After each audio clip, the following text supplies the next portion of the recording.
حاضرین گرامی، به تالار وبینارها و کنفرانس‌های دانشگاه آنلاین زن خوش آمدید. تیم تکنیکی عملیات وبینارها و کنفرانس‌های تصدی نشرات آنلاین محترمانه از تمامی اشتراک کنندگان و برگزار کنندگان برنامه موارد ذیل را جهت حفظ و تنظیم امور تقاضا می نمایند. 1. برای مهمانان و دستاندارکاران برنامه که به صورت مستقیم در آجندا سهیم هستند، رول و یا نقش کوهاست داده شده است که دارای یک سلسله مسئولیت ها و صلاحیت هایی هست که می خواهیم متوجه آن باشید. لطفاً در بخش های هاست منیجمنت که شامل روشن و خاموش نمودن مایک های سایر حاضرین، صلاحیت های کمره و صفحه، صلاحیت های ریاکشن و چت باکس و حاضری و اجازه نامه ورود می باشد مداخله ننمایید. این بخش مربوط تیم تکنیکی دانشگاه می شود. ضمناً در صورت روشن ماندن مایک های حاضرین و یا بیرون نمودن اشخاص و افراد ناخواسته از جلسه اقدام ننمایید. در صورتی که تعداد اشتراک کنندگان به حد اعظم برسد، تیم تکنیکی برای ثبات و نظم جلسه لینک را بسته نموده و ممکن در حدود 50 ست اضافی را به شکل رزرو خالی نگه دارد. از این رو در صورت آمدن درخواست های اشتراک شما اقدام به اکسپت نکنید. از همه مهمتر این که اگر می‌خواستید جلسه را نسبت به هر مشکلی ناخواسته وقت‌تر از مدت زمان معین ترک نمایید و یا به هر دلیل که شده است، لطفاً از فشار دادن گزینه End the call for everyone که بعد از کنسل برایتان ظاهر می شود جداً خودداری نمایید. حتی ترجیح می دهیم که از گزینه کنسل به صورت کلی پرهیز کنید و مستقیما تب و یا برنامه گوگل میتتان را کلوز یا بسته کنید. دوم، از سایر حاضرین و اشتراک کنندگان در برنامه تقاضا به عمل می آوریم تا پیام های چت باکس را صرفاً غرض سوالات و مسائل مرتبط با برنامه استفاده نمایند. هرگاه معلومات غیر مرتبط توسط افراد پرسیده شد، ممکن شخص مذکور از جلسه حذف گردد. بر علاوه از همه حاضرین جدا تقاضا به عمل می آید تا از علامت بلند نمودن دست هرگز در جریان برنامه استفاده نکنند. این گزینه صرف در بخش سوالات و جوابات مورد استفاده قرار می گیرد. شما می توانید جهت ابراز نظرتان از بخش ریاکشن ها استفاده کنید و در استفاده از آن نیز منصفانه عمل نمایید. لازم به ذکر است که هرگاه در جریان برنامه ارتباطتان قطع شد و یا بیرون شدید، دوباره می توانید از طریق لینک اصلی وارد شوید. همچنان اگر با کدام مشکل تکنیکی برخوردید می توانید با مدیر صاحب مربوط که با شما لینک برنامه را شریک ساخته است در تماس شوید و اگر مشکل اساسی داشته باشید آنها تیم نشرات را در جریان خواهند گذاشت. سوم، آجندای برنامه با سایر اشتراک کنندگان از قبل در اشتراک گذاشته شده است. از این رو تغییرات در آن و یا درخواست تغییر در روند آجندا سبب مشکلات برای تیم عملیات وبینارها و کنفرانس ها خواهد شد و سایر مقامات دانشگاهی تقاضا به عمل می آید که در این زمینه با ما همکار باشند. تشکر از حضور پربارتان. خوش آمدید.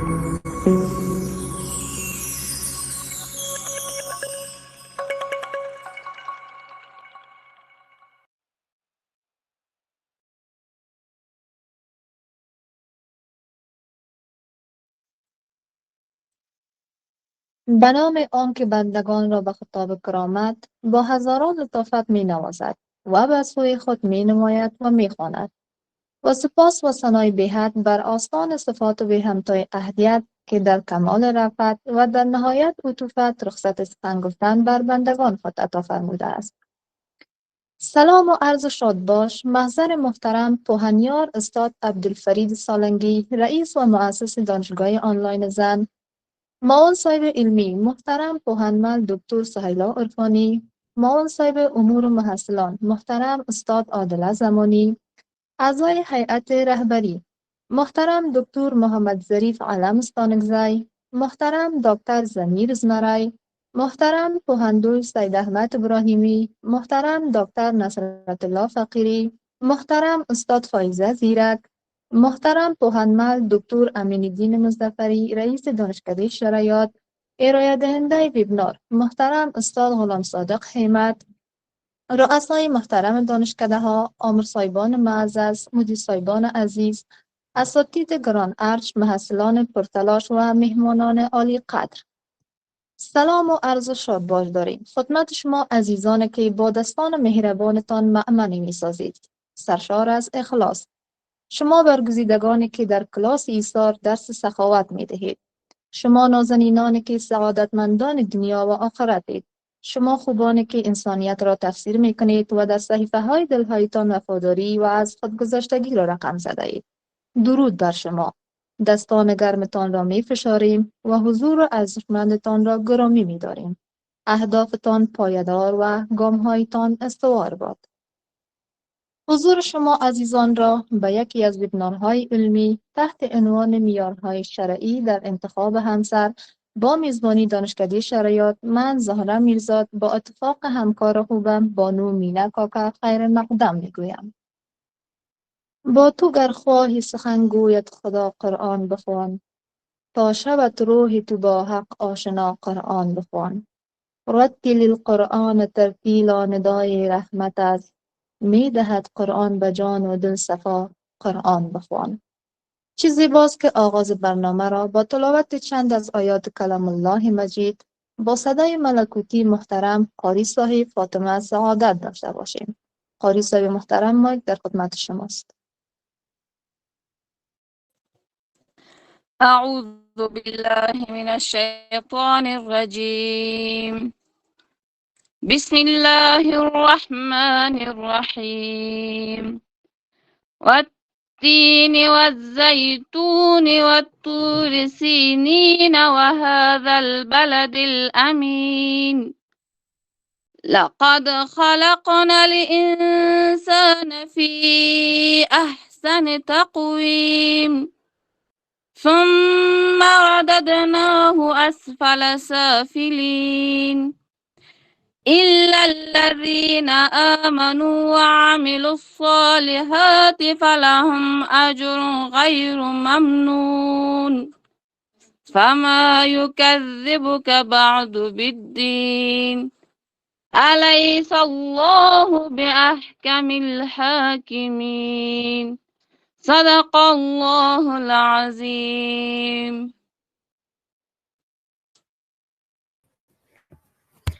علم د انسان د ژوند رڼا ده.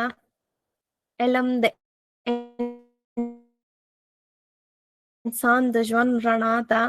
بې علمه زړه لکه شپه توره ده.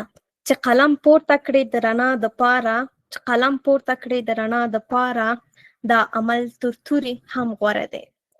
له اغلې فاطمه سعادت خور څخه نړۍ مننه چې د تلاوت لپاره یې له موږ سره سهیم و. د پروګرام په دې برخه کې غواړم چې تاسو ته د ښځې آنلاین پوهنتون په لنډه توګه تاسو ته معرفي کړم. هیله ده چې تر پایه له موږ سره پاتې شئ. د ښځې آنلاین پوهنتون کله چې د زده کړو دروازې پر افغان نجونو وتړل شوې، د ښځې آنلاین پوهنتون خپل فعالیت شروع کړ. د 2022 کال د دسمبر په 20مه نیټه د قدرمنو غلي پوهنیار استاد عبدالفرید سالنګي او میرمن فریده حیدري په مرسته په رسمي توګه پیل کړ. د دوی د نه ستړي کیدونکو هڅو په برکت د علم څرخه یو ځل بیا وځلید او د هغو نجونو لاسنیوی وشو چې له زده کړو بې برخې پاتې شوې وي. دا یو ستر او ارزښتناک ابتکار دی چې د علم د رڼا ساتلو او د پوهې د دوام لپاره بې ساري خدمت ترسره کړی دی. اوس مهال په ښځې آنلاین پوهنتون کې د دولتي او خصوصي پوهنتونونو ګڼ شمېر تکړه، علمي، فرهنګي او وطنپال استادان په رضاکارانه توګه تدریس کوي. دوی پرته له کوم مادي امتیازه خپل قیمتي وخت د دې هېواد د راتلونکي نسل د هیلو او ارمانونو د پوره کولو لپاره وقف کړی دی. موږ له هر یو څخه د زړه له کومې منندوی یو او د الله جل جلاله څخه ورته د بریا او سعادت غوښتونکي یو. په ښځې آنلاین پوهنتون کې اوس مهال 14 بېلابېل پوهنځي فعالیت کوي، لکه طب معالجوي، ستوماتولوژي، فارمسي، قابلګي، حقوق او سیاسي علوم، اقتصاد، انجینري، ښکلا او هنرونه، کمپیوټر ساینس، ژورنالیزم، شریعت، ښوونه او روزنه، ارواپوهنه، کرنه او د ژبو او ادبیاتو پوهنځی. په دغو پوهنځیو کې نږدې 12,000 محصلین د خپلو استادانو په مرسته د زده کړې په بهیر کې فعاله ونډه لري او د علم په ترلاسه کولو کې نه ستړي کیدونکې هڅې کوي. د درسي غونډو ترڅنګ د محصلینو د ظرفیت لوړولو لپاره د بیلابیلو لنډمهاله پروګرامونو او ویبنارونو لړۍ هم په دوامداره توګه ترسره کیږي.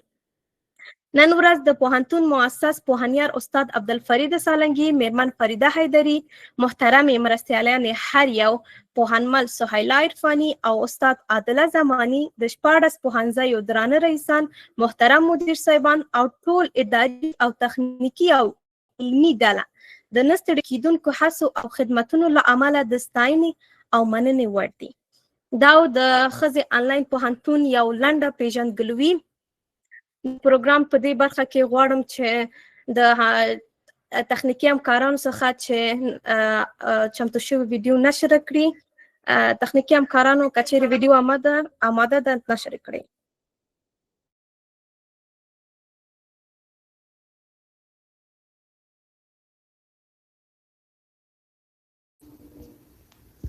در سایه ایمان و تلاش مسیر علم و معرفت همواره با گام‌های استوار کسانی پیموده شده است که دل در گرو خدمت به دین و جامعه نهادند. آنان که با نور قرآن و حکمت چراغ هدایت را در دلها افروختند و با همت بلند راههای دشوار تعلیم را هموار ساختند. استاد غلام صادق همت، فرزند مرحوم غلام مصطفی، در سال 1372 هجری شمسی در قریه میانه‌گذر ولسوالی جبل سراج ولایت پروان چشم به جهانگو شد. ایشان از همان آبان کودکی در محیط دینی و فرهنگی پرورش یافت و تحصیلات ابتدایی خود را نزد استادان گرانقدر محل با جدیت و علاقه‌مندی فراوان آغاز نمود. ایشان دوره لیسه را در مکتب ذکور جبل سراج با موفقیت به اتمام رسانید و سپس به مدرسه دارالحفاظ ابوذر غفاری در مرکز ولسوالی جبل سراج پیوست، جایی که دوره حفظ قرآن کریم را با موفقیت به اتمام رساند. استاد همت در ادامه دوره‌های تفسیر و حدیث را نزد علمای برجسته همان منطقه فرا گرفت و در این عرصه‌ها با دانش و بصیرت ژرفی دست یافت. با توجه به علاقه وافر ایشان به علوم شرعی در آزمون کنکور سال 1394 شرکت نمود و با موفقیت به دانشکده شرایط دانشگاه پروان راه یافت و در سال 1397 با درجه عالی از این دانشکده فارغ التحصیل گردید. پس از فراغت در فاصله سالهای 1397 تا 1400 با تدریس و تعلیم جوانان و مردم شریف کشور پرداخت و در نهادهای چون تربیه معلم ولایت پروان و دانشگاه‌های خصوصی به عنوان استاد ایفای وظیفه نمود. استاد همت در راستای ارتقای علمی و تعمیق دانش خویش عازم جمهوری اسلامی ایران گردید و دوره کارشناسی ارشد یعنی ماستری خود را در رشته فقه مقارن در دانشگاه ادیان و مذاهب شهر مقدس قم به پایان رساند. در حال حاضر نیز در همان دانشگاه و همان رشته در مقطع دکترا مشغول تحصیل میباشد. از جمله دستاوردهای علمی استاد همت میتوان به نگارش پایان نامه‌ها و مقالات متعدد علمی اشاره کرد که برخی از آنها عبارتند از احکام مختصر از طهارت در قرآن و حدیث، بررسی مبانی تفاوت‌های احکام قصاص در فقه اسلامی و مقایسه آن با اعلامیه جهانی حقوق بشر، ویژگی‌های جوانان مسلمان، معیارهای شرعی در تعیین همسر، ویژگی‌های اسلام. گرچه این آثار تاکنون به چاپ نرسیدند اما از ارزش علمی و محتوای بالایی برخوردارند. استاد همت همچنین در 3 سال اخیر با انگیزه بالا و عشق صادقانه در دانشکده شرایط دانشگاه آنلاین زن با آموزش دختران کشور عزیزمان مشغول بوده و در این مسیر نقش موثری در ارتقای سطح علمی و دینی آنان ایفا نموده است. به تردید تلاش‌های علمی و آموزشی استاد همت برگ زرینی در دفتر خدمات فرهنگی و دینی کشور به شمار می رود و امید است در آینده نزدیک شاهد نشر آثار ارزشمند ایشان در سطح ملی و بین المللی باشیم.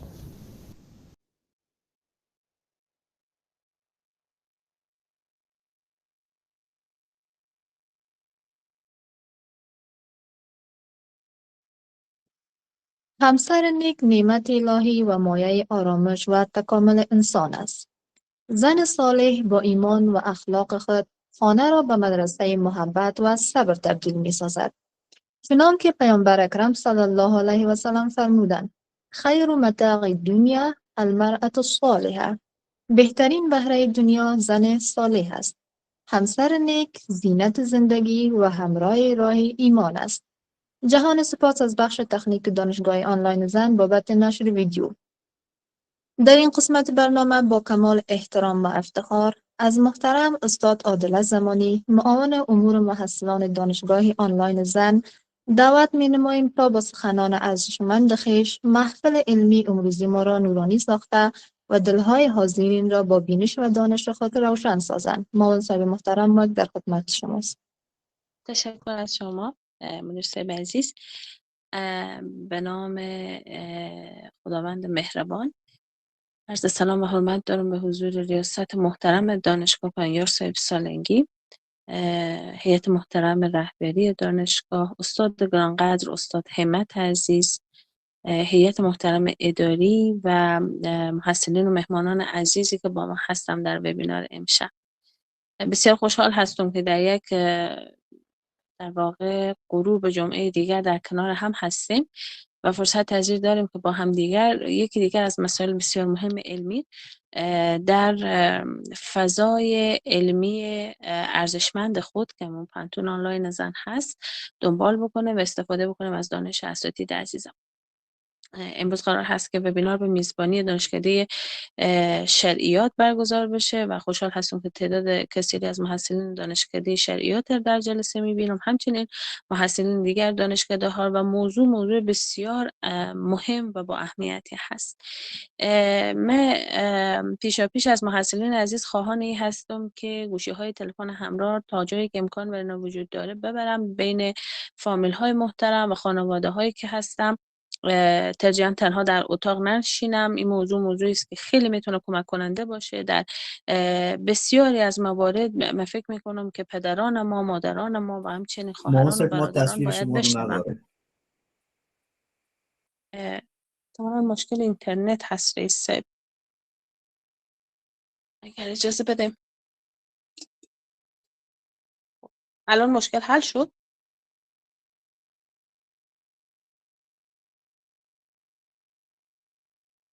داریم تصویر من یا فقط صدا داریم؟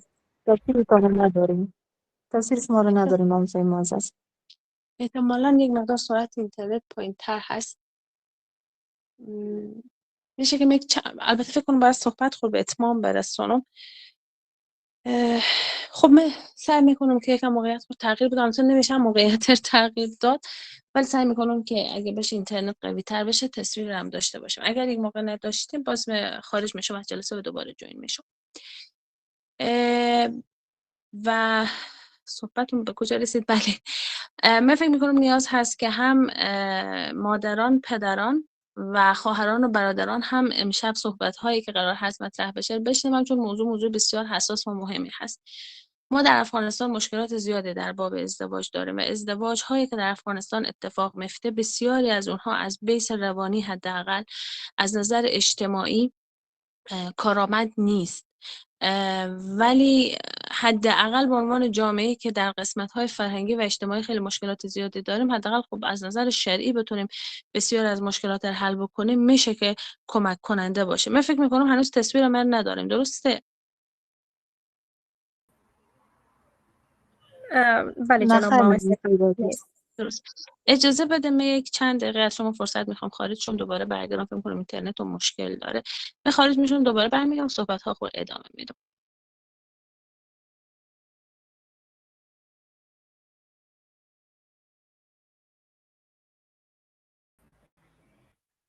تر څو چې معاون صاحب بیرته زموږ ویبنار ته راځي، نو زه غواړم چې تاسو ته یو مسله بیان کړم. درنو ګډونوالو، دا خبره مې محصلینو ته ده د ښځې آنلاین پوهنتون. لکه څرنګه چې پوهیږئ چې همت له لاسه ورکړي مزل نیمګړی پاتې شي. دا یو متل ده په پښتو کې چې موږ لرو، نو تاسو هیڅکله هم خپل همت، هڅه او باور له منځه مه وړئ. سختي به راځي، خنډونه به وي، خو څوک چې ټینګ ولاړ وي هغه حتما منزل ته رسیږي.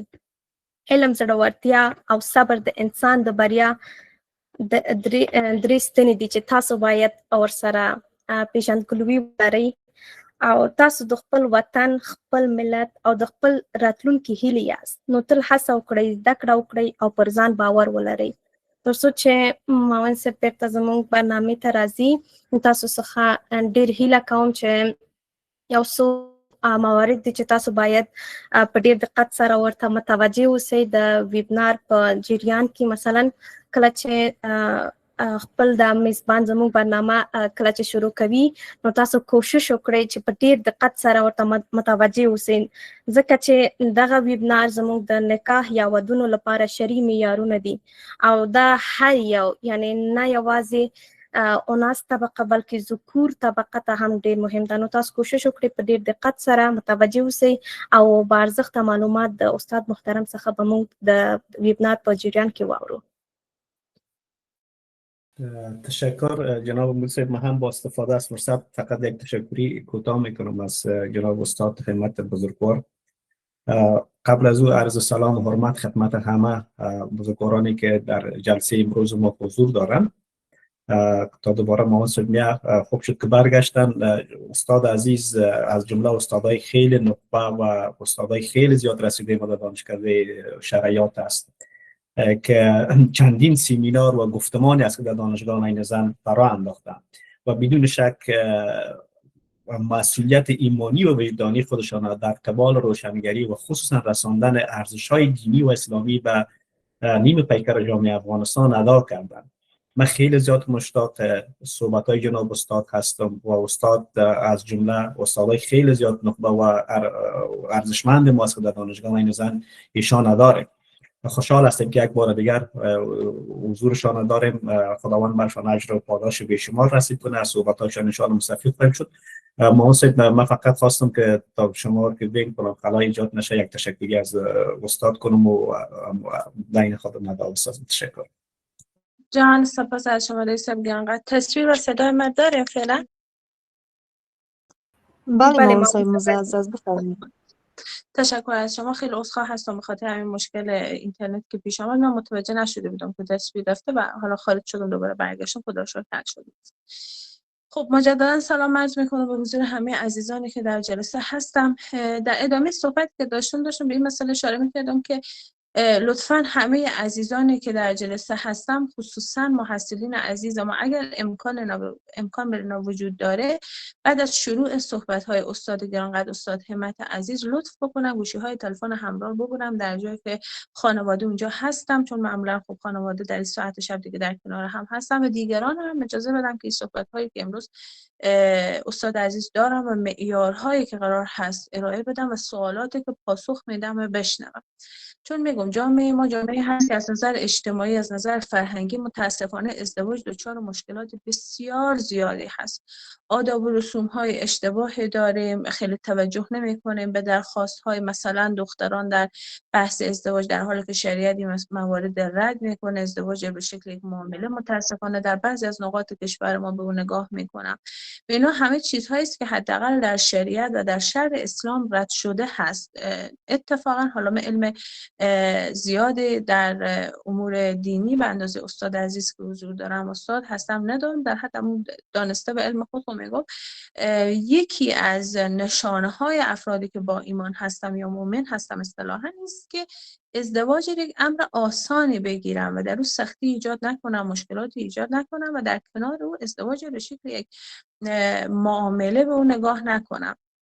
ما از یک فرهنگ متاسفانه در کشور خود می‌بینیم که در بعضی از نقاط کشور عزیز ما ازدواج به شکل به جای خیلی چیزها در نظر گرفته میشه. مثلا دو خانواده دچار مشکل هستن، یک نفر به قتل رسیده، در ازای بهای خون یک شخصی میام یک ازدواج انجام میدن، یا اینکه ازدواج‌های اینطور که مثلا بیایم یک شخص در یک دختر خانمی رو به اجبار بدون اینکه رضایت داشته باشه به عقد کسی در بیارن که متناسب و مناسب از اون نباشه. و همین خاطر از این وبینار خیلی استفاده بکنه و من باز هم تشکر میکنم از استاد عزیز استاد همت گرانقدر، همونطور که رئیس صاحب اشاره کردم از جمله کسانی هستم که بسیار در مباحث دینی روشنگر هستم و زوایای درست و اساسی دین رو به ما نشون میدن که ارزشمند هست. یک شوخی هم در پایان صحبت خود داشته باشم. گرداننده محترم ما یک حدیث نقل کردم و گفتم که بهترین متاع در دنیا همسر خوب هست یا مرد خوشبخت هست که زن خوبی داشته باشه. امیدوار هستم که آقایان عزیزی که حضور دارم در وبینار و همچنین همه آقایان عزیزمون به همون یک متاع کفایت بکنم و خیلی مایل نباشم که بیشتر و بیشتر از متاع دنیا استفاده بکنم و ازدواج‌های چندین و چندین باره داشته باشم.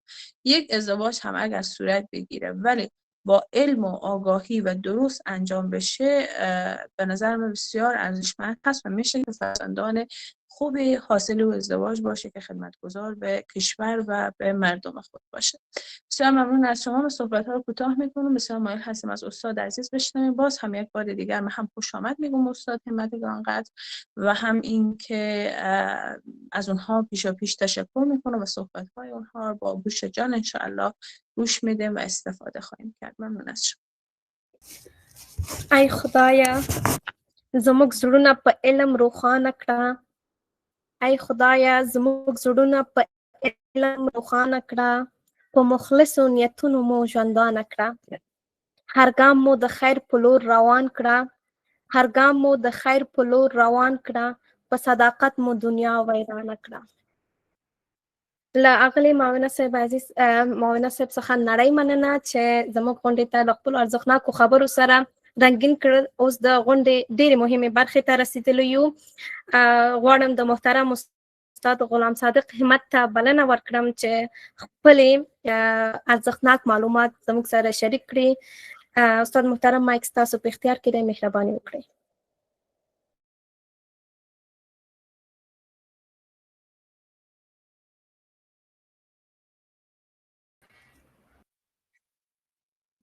استاد محترم زموږ غږ لرئ؟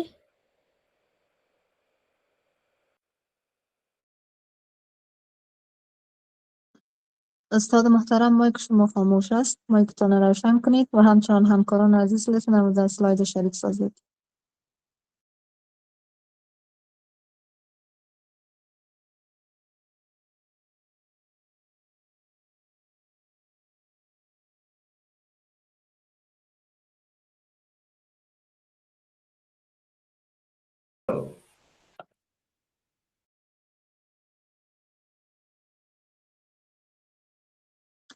استاد محترم ما صدا شما رو نداریم. مایک شما خاموش است اما شما در حال صحبت هستید.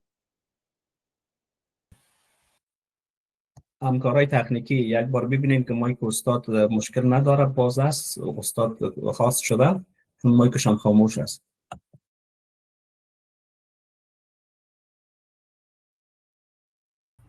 مایک ها باز است رئیس گرامی. فکر کنم مشکل اینترنتی از استاد گرامی باشه. خب اگر یک بار رفت آمد کنن استاد دوباره پس شاید مشکلشان رفت شود. از برنامه بیرون شوند دوباره داخل شوند اگر مایکشان باز نمیشه. بانو میرزا همراه استاد کمک کنید، حتما در تماس هستیم. فعلا کمره استاد هم رفت، میتونم همون مشکل اینترنتی باشه. استاد گرانقدر اگر امکانی داره یک بار لطف کنم خارج بشه و دوباره باز گردیم به پروگرام.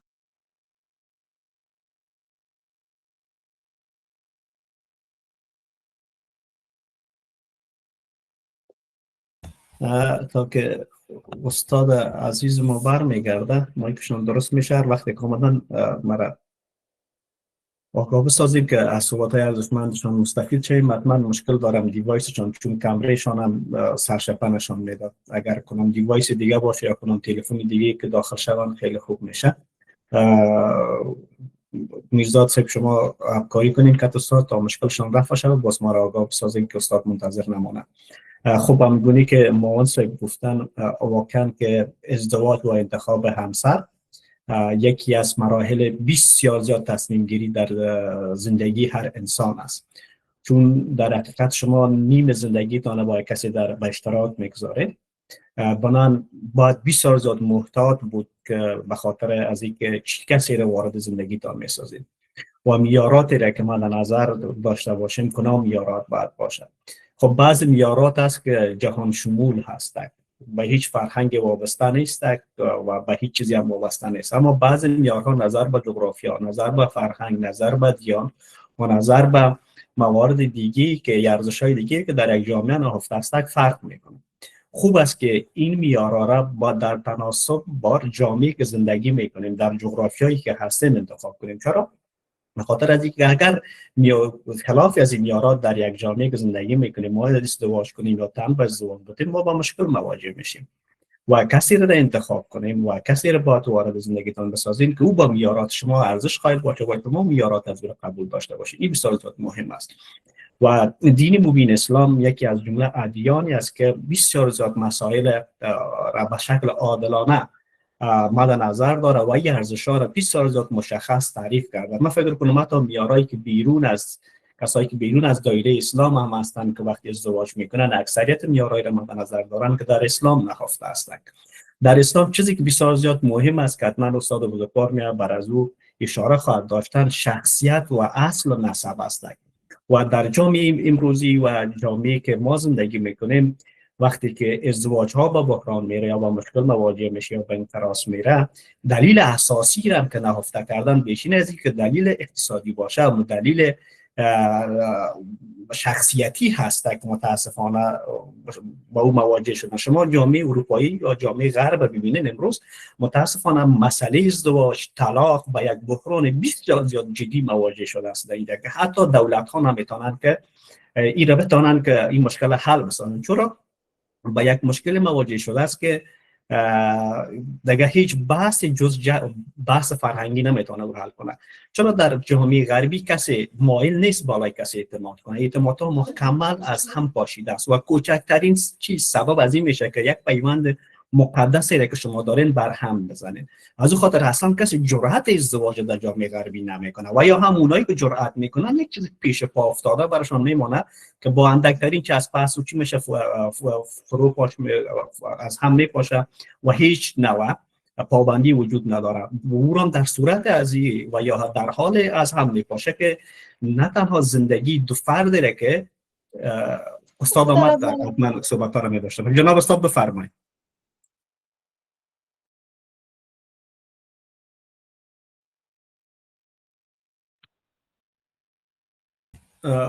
استاد عزیز پیشتر ما شما را کمبیتان هم داشتیم مایکتان. بسم الله والحمد لله والصلاة والسلام على رسول الله صلی الله علیه و سلم. و بعد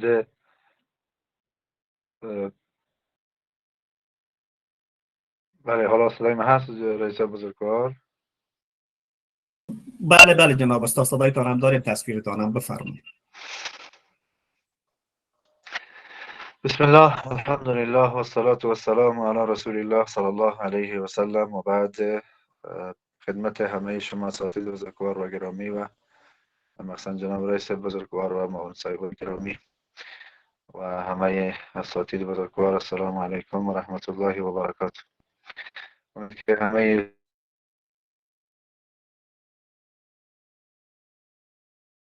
در حفظ باشید و روزگار الله متعال باشه. مبحثی که امروز ما شما در رابطه با این صحبت داریم و صحبت میکنیم روز با هم دیگر در رابطه یکی از موضوعاتی است که خیلی موضوعات مهمی است و شریعت مقدس اسلام به این توجه زیادی کرده و علمای اسلام هم نظر به منبع اصلی که قرآن و حدیث رسول الله صلی الله علیه و سلم بوده در رابطه زحمات زیادی کشیدن تا که فوایدی را برای ما شما بیان کردن از مجموعه قرآن و حدیث که ما شما در زندگیمان او را تطبیق بکنیم و با او عمل بکنیم. مباحثی که ما شما اینجا داریم قرار ذیل هست که چند تا مبحث عمومی است. این محصلین کار و گرامی ما شما می‌دانیم که در دانشگاه هستیم و ما هم که استادی هم معلم، برای این مباحث فهرست بندی میکنیم برای لذی که در ذهن ما درست بشینه. به این خاطر مباحث فهرست بندی میکنیم و شما یادداشت بگیرید که مباحث از پیش ما باقی نماند. مبحث اولی که ما شما داریم در رابطه تعریف ازدواج هست. مبحث دوم ما شما اهمیت ازدواج یا حکم ازدواج هست. مبحث سومی که ما شما داریم همان معیارهای اصلی در ازدواج در شریعت اسلامی است. مبحث بعدی ما همان مبحث چهارم که است معیارهای فرعی و تکمیلی در ازدواج هست. مبحث پنجمی چالش‌ها و مشکلاتی که فراروی ازدواج در جوامع بشری امروزی ما شما هستید با هم مرور میکنیم. و مبحث ششم دیدگاه‌های که علمای اهل سنت در رابطه یا در مجموع علمای اسلام دارن، این با هم دیگر در رابطه با معیارهای ازدواج با هم مرور میکنیم. و مبحث هفتم آسیب شناسی معیارهای ازدواج در جوامع اسلامی هست تا اخیرا نتیجه گیری. مبحث اولی که ما شما داریم همانا ای است که از کنم خدمتان بحث اول ما شما کمان مقدمه چی شامل به اصطلاح چند تا مورد خاصی است. اول بحث کنم خدمتان این مطلب رو بیان بکنم که دین مقدس اسلام، خواهرای بزرگوار و گرامی و اساتید گرامی، دین مقدس اسلام دینی است که بر هر مبحث یک برنامه مشخص داره، بر هر بخش از زندگی ما شما یک برنامه خاص خود رو داره و الحمدلله که به او به صورت عملی تطبیق هم شده و تطبیق هم میشه و در آینده خواهد شد و انشاءالله که هست. و اما یک چیز میخواهم از همه ما شما که متاسفانه دو تا سوال گاهی اوقات داره محصل مطرح میسازم. میگم که دو تا سوال همین است که در کجای زندگی ما شما دین مقدس امروز قرار دادیم؟ همین جایی که ما دین قرار دادیم که اینجا دین وجود داشته باشه اون کجاست؟ و این همیشه در ذهن من سوال هست و گاهی اوقات با اساتید هم یکم وقت میشینیم سوال من همیشه که دین در کجای زندگی ما قرار داره متاسفانه. و دیگه ای که یا سوال دیگه ای تو مطرح میکنیم که کجای دین ما تغییر ندادیم. متاسفانه هیچ چیزی از گوشهای از دین نماند که ما در تغییرات نیاوردیم. این متاسفانه دو تا مشکل اساسی عمده است که ما مواجهیم. به هر حال این بحث اصلی ما شما اینجا بود که بخواستم اینو بگم که اسلام برای هر بخشی از بخش‌های زندگی ما شما برنامه داره. برای ما شما احکام و دستورات خاص خود را داره که باید تطبیق کنیم در زندگی، باید به او پابند بوده باشیم. یعنی این دین نیست که فقط ما را بگه که همون کنجای مسجد بوده باشید و بس تمام. نه، این دین است که ما شما را به این میگه که شما عمل کنید در زندگیتون. بخش‌های مختلف برای ما شما رو تا که در زندگی عمل بکنیم و بر اساس از این برنامه‌هایی که برای ما شما داده که همان برنامه اصلی ما میدونید که قرآن است و سنت پیامبر ما صلی الله علیه و آله و بر اساس از این برای ما شما نیز در رابطه به ازدواج، در رابطه به سیاست، در رابطه به فرهنگ، در رابطه به اقتصاد نیز برنامه خاص ویژه خود را داده که باید چه اساس زندگی بکنیم. یک مطلب ما شما در میان ما داریم اگر توجه کرده باشید میگیم یعنی کفار همه چیز از قرآن گرفتن. درسته ما قبول میکنیم قرآن خودش میگه ما فرضنا فی الکتاب میشه، ما میگه کتاب هیچ چیز نگذاشتیم همه چیز بیان کردیم. خود درست، اما همین ما مسلمان چیکار کردیم؟ پس اما مولانا در رابطه میگه که ما از قرآن مغز را برداشتیم، پوست را بر دیگران گذاشتیم، ما برعکس کردیم. ما از قرآن پوست را گرفتیم و مغز را بر دیگران گذاشتیم متاسفانه. یعنی در مجموع مشکل اصلی و اساسی جامعه ما شما میست که متاسفانه از قرآن و سنت پیامبر ما صلی الله علیه و آله دور ماندیم و باید به شکلی که در زندگی ما عملی رو تطبیقش بکنیم و باید تطبیق شود نمی‌کنیم. یکی از جمله مواردی که امروز ما شما با اون مشکل مواجه هستیم همان انتخاب همسر هست و آنچه که شریعت معیاراتی برای ما گذاشته و گزینه‌هایی را برای ما شما گذاشته که باید بر اساس از او انتخاب بکنیم و بر اساس از او زندگی خود را پیش ببریم. متاسفانه این ما بلد نیستیم. یک سلسله مباحث در داخل کتاب‌ها متاسفانه اساتید بزرگوار و گرامی و محسنین بزرگوار ماند که ما نتونستیم اون رو در زندگی تطبیق بکنیم. حالا در مثال بحث کتاب نکاح ما در مباحث مدارس می‌خوانیم یا کتاب نکاح در کتاب‌های حدیث می‌خوانیم، اما در زندگی ما جایگاه نداره. اجازه اصلا به او پرداخته نمیشه در زندگی، به او کس عمل هم نمیکنه متاسفانه. که یکی از مشکلاتی است گفتیم که با این مواجه هستیم. الله متعال برای ما توفیق نصیب بکنه که واقعا را بتانیم که در زندگی ما تطبیق بکنیم. بحث اصلی و اساسی که خدمت شما را بکنم که چرا این وبینار را من انتخاب کردم این بود که امروزه متاسفانه من بدون از اینکه در دانشگاه بوده باشم در سایر سایت ها و جاهای رسانه دیگه هم کار میکنم الحمدلله و درسای داریم خلاصه چی در حضوری و آنلاین اینها. مشکل اصلی برای من امروز بیشتر میاد اون نیست که متاسفانه خواهر هست یا مثلا خواهرها اینا انتخاب های از خود میکنن، ازدواج میکنن، فردا به زندگی متاسفانه مشکل برمیخورن و مشکلات زیادی زندگی میشه که بالاخره از میان میره. به این خاطر یکی از علت‌های بود که خواستم این وبینار رو انتخاب بکنید تا اینکه شما محصلین بزرگوار و گرامی که در اینجا هستید این مباحث رو یاد بگیرید. یعنی وظیفه هر محصل همیست که این مباحث اینجا که تطبیق میکنن اساتید ارائه میکنن یا من هستم یا استاد دیگه بحث میکنه یا هر کسی 3 کار انجام بده. وظیفه هر محصل همیست یا هر کسی در یک وبینار اشتراک میکنه یا در سمینار حضوری اینا اشتراک میکنه وظیفه‌ش همیست. اول مباحث یاد بگیرید، درست صحیح به خود را بفهمانه، بعداً او رو در زندگی تطبیق بکنید، در گام سیوم موضوع رو برای دیگران هم برسانید. این وظیفه همه ما شما هست. بس بنابراین برای همه شما محصلین گرامی پیام ما در اول همیست که این مباحث یاد بگیرید، یادداشت بگیرید و بر اساس ازی با در زندگی عمل بکنید و باز بر اساس در زندگیتان تطبیق بکنید و بر دیگران هم برسانید. خب مبحث اول ما شما تعریف ازدواج هست. ازدواج یک تعریف بکنیم که ازدواج چی رو میگن که چی است. ببین خود ازدواج که از خواهر بزرگوار و گرامی در لغت به معنی پیوستن یا یک جا شدن نمیگه یا یک جا ساختن رو به اصطلاح میگه و در اصطلاح تعریف ها رو بسیار کوتاه و ساده مطابق برداشت‌های خودتان بگیرید، یادداشت‌هایی که در ذهن شما بشینه. ازدواج گفتیم در لغت همان چی بود؟ به معنی پیوستن و به معنی یک جا ساختن یک جا شدن نمیگه و در اصطلاح میگه عبارت از عقد شرعی است. توجه میشه؟ میگه عقد شرعی است. خود این جملاتی که بیان میکنم متوجه باشید، خود در هر کدام نکته های مشخصی وجود داره، تو عادی از روش رد نشید. اول میگه عقد شرعی است. یعنی چی؟ یعنی تو فکر نکنی که صاحب کلام قراردادی بود، صاحب یک قرارداد از گذشت سپری شد و بالاخره یک مدت مشخص وقت داد. نه، این میگه عقد شرعی است. وقتی میگه عقد شرعی است که یعنی بر اساس عقد شرعی تقاضای عقد شرعی همیست که آنچه که در اسلام برای ما شما بیان کرده و در قرآن حدیث و همیست که زن شوهر با هم دیگر قرار است که یک عمر زندگی داشته باشن، الا که نظر و مشکلات یادم دیگه جدا میشه و همی که از دنیا میرن اینا. پس عقد شرعی شد. دوم گفت که میان زن و مرد هست.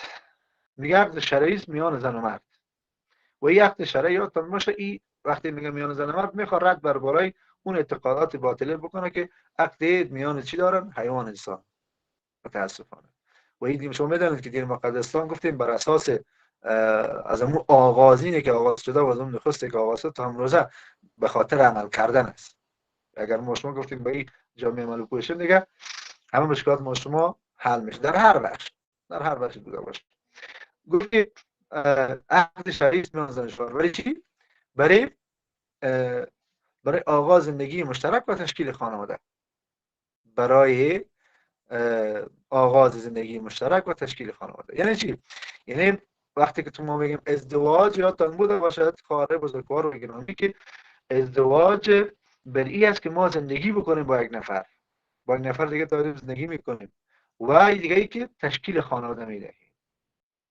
یادتان بوده باشد که اسلام چرا برای خانواده زیاد تاکید داره؟ به دلیل از اینکه اما اجتماع اولی که ما شروع میکنیم، جامعه اولی که ما در زندگی میکنیم او خانواده است. هر دو خانواده رو اصلاح کرده توانستیم و طبقی سایر شونات زندگی ما حل میشه. اگر ما در خانواده در مسائل خانوادگی داشته باشیم که از لحاظ اقتصادی کسایی تربیت بکنن، پدرها مادرها کسایی تربیت بکنن که اینها اقتصاد بفهمن و کسایی تربیت بکنن که اینها سیاست رو بفهمن، کسایی تربیت بکنن که اینها عصر و علوم و عصر بشناسن بدانن. بعد این خانواده داره خودش اصلاح میشه است. هر کدومش میفهمه وظیفه خود داره. بعد این خانواده یکیش اصلاح شد، دو تا اصلاح شد، سه تا، چهار تا، پنج تا، بالاخره میتونیم یک جامعه اصلاح بکنیم. اصل مشکل موضوع ما شما نیست که خانواده ها متاسفانه تو از ما شما خارج گران بوده باشه اصلاح نیستن. متاسفانه از عقاید باورها شروع، از اعتقادات اینها شروع، از عملی که انجام بدن اینها شروع. ما فقط از سنت پیامبر صلی الله علیه و آله همون جمله که همیشه برای محصلین میگم، از سنت پیامبر صلی الله علیه و آله فقط داره که نماز صبح برای مونده 4 رکعت ظهر، 2 رکعت شام، 2 رکعت خفتن و وتر به همراهش نماز وتر. وقتی بحث شریعت میشه بحث سنت اسلام تطبیق بکنیم. وقتی بحث شریعت میشه بحث سنت اسلام میشه میگه والا این مرد ما چی بگویم بخدا مردم چطور میشه؟ بعض میاره سر مردم میشه که متاسفانه یکی از معضلات و مشکلاتی است که امروز جامعه ما شما در مجموع تا تمام کشور اسلامی مثلا افغانستان ما شما متاسفانه با این مواجه هستیم که الله متعال توفیق نصیب کنه که بتانیم با واسطه علم با واسطه عمل این خانواده ما اصلاح کنیم و جامعه ما هم اصلاح بسازیم. به این خاطر قرآن کریم بر ما دستور میده و انکحوا الایام منکم. آیه 32 سوره نور جز 18 قرآن کریم الله متعال میگه که و انکحوا الایام منکم، شما امو زیر دستاتون به ازدواج بدید. اما زیر دست هر کسی که به ازدواج بده. یعنی چی؟ میخواد اشاره به این بکنه که اسلام تشویق کرده به این مطلب. اسلام ما را در گام خود بیان کرده که همانا ازدواج بکنید. اینا اگر یک نفر تبتل انتخاب بکنه بگه هیچ ما خلاص دنیا رو ترک کردم من ازدواج نمیکنم، یا بعد در برخی از خانواده متاسفانه عادت داره میگه کمر فلانی بسته کردید. این کمر بسته کردن چی معنی داره؟ این ما شریعت هم چیز نداریم و پیامبر ما صلی الله علیه و حدیث مشهور است میگه لا رهبانی فی الاسلام، ما در اسلام رهبانیت نداریم اصلا. خب پس این گوشه‌نشینی در اسلام نیست. پس قرآن به ما دستور میده که زیر دستایی که دارین پدر و مادر بزرگوار و گرامی زیر دستای خود چون به ازدواج بدید. خب حالا زیر دستای خود میگه به ازدواج بدید.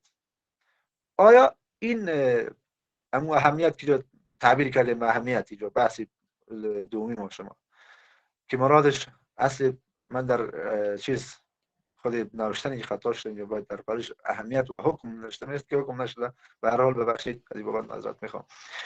حکم خود ازدواج چیست خیر؟ برای ما شما فهمیدیم که خود ازدواج چیست، یعنی ماهیتش برای ما بیان کرد، تعریف کردیم ازدواج چی رو میگن و بعد به خاطر چی هست، هدفش چی هست، اینم برای ما شما بیان کرد که گفتیم ازدواج به خاطر تشکیل خانواده و یک زندگی مشترک است. حالا قرآن برای شما گفت که من خلقم منکم زیر دستان ازدواج بدید زیر دستایتان. ولی حکم چیست؟ حکم ازدواج گفتن که بر اساس مقتضیات زمانهای مختلف فرق میکنه. در برخی از حالات طوری میبوده باشد که حالات تقاضای زیر میکنه که طرف بر بالایش فرض است که ازدواج بکنه. شاید اگر هم ازدواج نکنه آدم به مبتلا به یک گناه شود، به یک فساد شود. و شما میدونید که هرگاه فساد در جامعه آمد دیگه سبب فساد میشه دیگه، سبب از این میشه که جامعه از میان بره دیگه. پس بنابراین حکمش علماء اسلام گفتن که در اصل همان سنت مؤکده پیامبر صلی الله علیه و آله هست. چرا؟ به خاطر اینکه پیامبر صلی الله علیه و آله یک کار انجام داده و در عین حال تشویق ما کرد.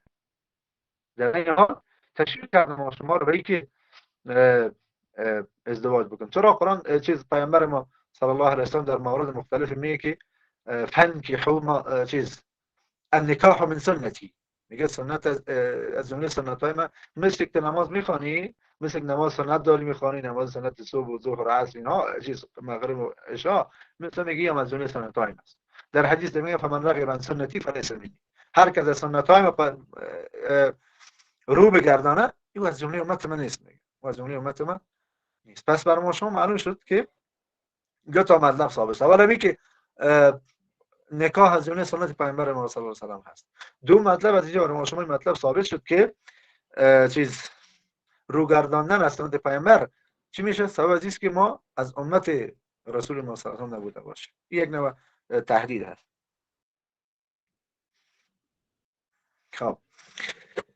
خب این مبحث دو ما شما. مبحث سومی که ما شما داریم یادتان بوده باشه که اصلا مهمه. خب بر ما شما خب بیان شد، مطلب ثابت شد که ما شما گفتیم ازدواج تعریف کردیم، در تعریف که گفتیم موضوع هدف ازدواج هم بیان کردیم و بعد از اهمیت و حکمش هم گفتیم برای ما شما بیان شد پیدا شد. خب حالا ازدواج میکنیم، خب گپ خوب است ازدواج میکنیم، پس همین شرایطی که نفر داشته باش طرف، چه دختر است چه پسر، همون چی است؟ اصل به اساسی و اساسی و سوال ما شما میست که سوال اصلی و فرعی بلدید دیگه. سوال اصلی ما میست که والا ازدواج درست است، ازدواج میکنیم صحیح، شریعت به ما دستور داده و سنت پیامبر ما صلی الله علیه و آله هست، اما چیز معیارش چیست؟ کدامش رو در نظر ما شما بگیریم که تا به اصطلاح ازدواج خوبی موفقی داشته باشه. و در اینجا دو نوع معیار داریم ما شما. یکی معیار اصلی و یکی معیارات فرعی.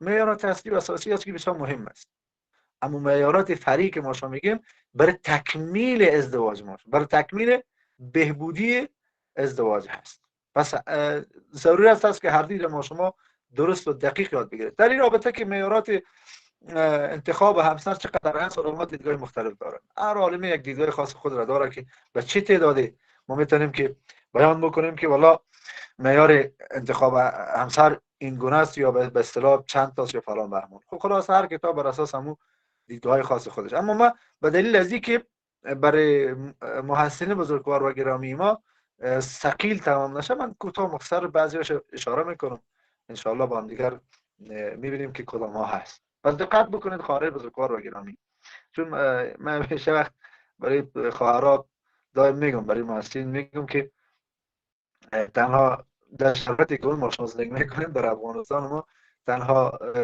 کاری که محصل به او رسیدگی میتونه وقت است. یعنی هیچ وقت نداره محصل، یعنی کل کار انجام میده، فقط تنها چیزی که نداره وقت به دست خواندن است. دیگه به هر کار دیگه وقت داره، برای صفات مجازی و گروه خاصی که خودشان دارن در میان خودشان اینا، ولی فقط به دست وقت ندارن. تمام. چرا؟ به دلیل اینکه گاهی خود که چیز میشه میگه چرا فلانی درس نخوندی، میگه من اصلا وقت نداشتم. اینطور از اینجا میگم که محصل روزی ما تنها چیزی نداره وقت به دست خواندن است، دیگه هر چیز داره. پس به خاطر من کوتاه مختصر میگم تا اینکه برای شما خواهر بزرگوار و گرامی سنگین تمام نشه و وقت گرانبار شما رو نگیریم. خب یک دیانت بحث اولی که شما داریم، اولین انتخاب در اولین معیار، اولین شرطی که در انتخاب همسر در خواهر گرامی دینداری است. یادداشت بگیرید، اولین انتخابی که اولین شرطی که در انتخاب همسر دارید همان بحث دیانت و دینداری است. یادتان باشه. اگر حالا دلیل ما چیست؟ دلیل ما است که پیامبر ما صلی الله علیه و سلم فرمودند که اذا جاءكم ممن ترضون دینه و خلقه فلیزوجه، یا اذا آتاكم ممن ترضون دینه و خلقه فلیزوجه. میگه که هرگاه نزد شما کسی آمد که ممن ترضون، اون کسی بود که از او راضی بود، از دینش، دینه و خلقه، از دینش راضی بودید و از اخلاقش راضی بودید، چی کار کنید؟ ازدواج بدید یا باش ازدواج بکنید. باش ازدواج بکنید.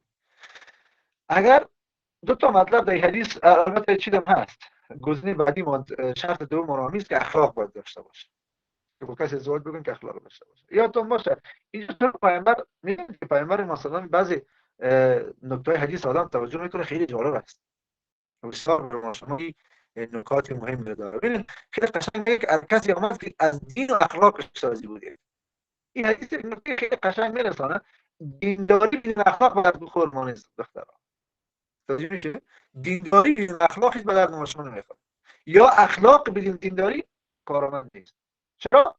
حالا نمیدونیم ما شما خواهر پیام کرده میگه پسر من یک شوهر دارم ملا است، این کوم بیشتر کوم ملا بوده، شاید ملا صد نبوده، ملا بوده دیگه. این مناسب میگه که در دلش آدم خوبی است، خیلی آدم خوبی است، برای مردم ترجمه دست میده و فلان و بهمان دیگه، اما در خانه که میاد صاحب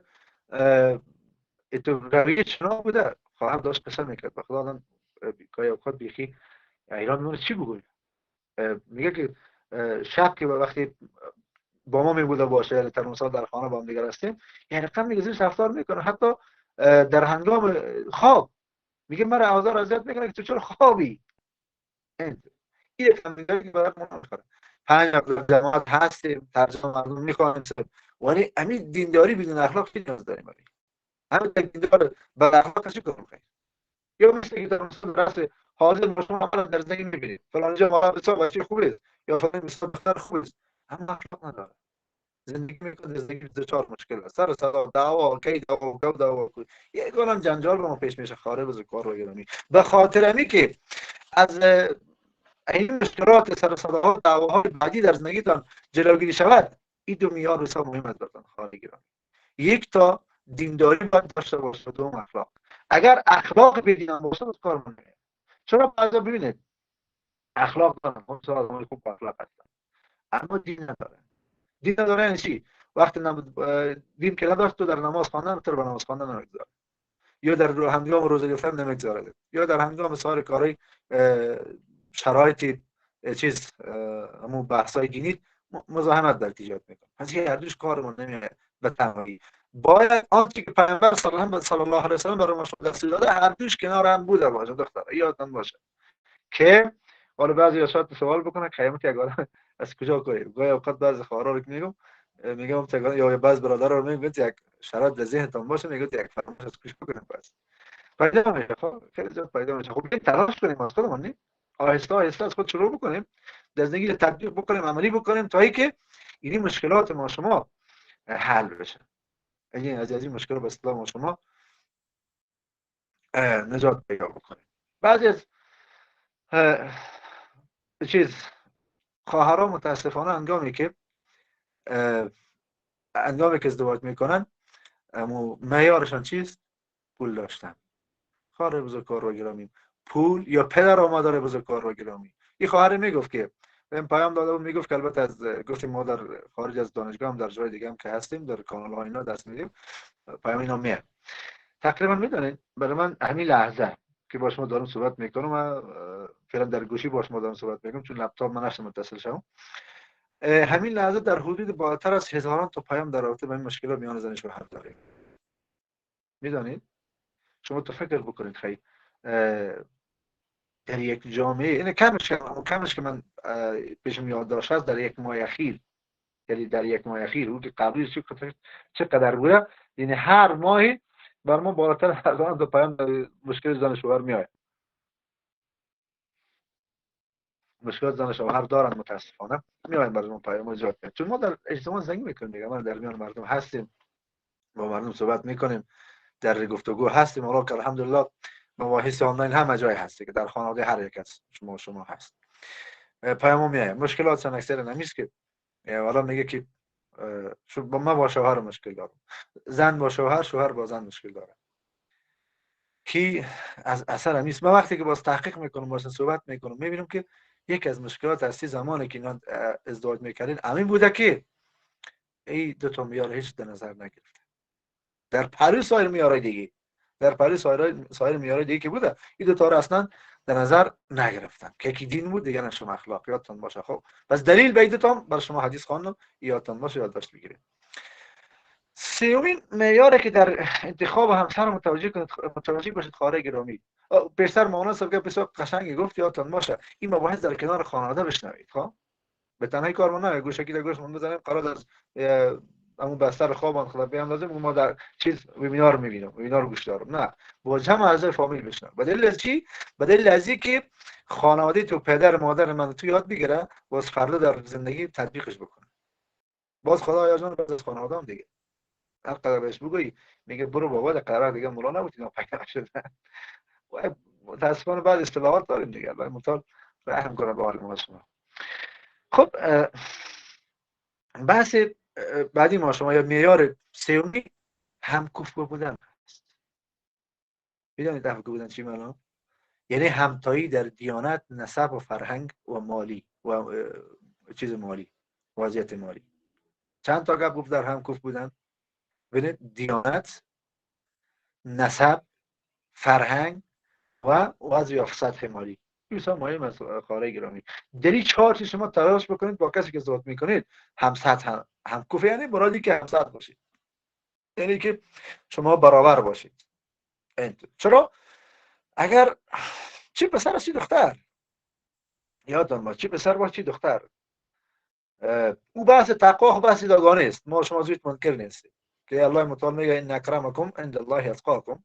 او بحث داگانه است که ما شما به او از هیچ کسی منکر نیست، که بحث تقوا رایگه است که او بعدن اشاره میکنه رو.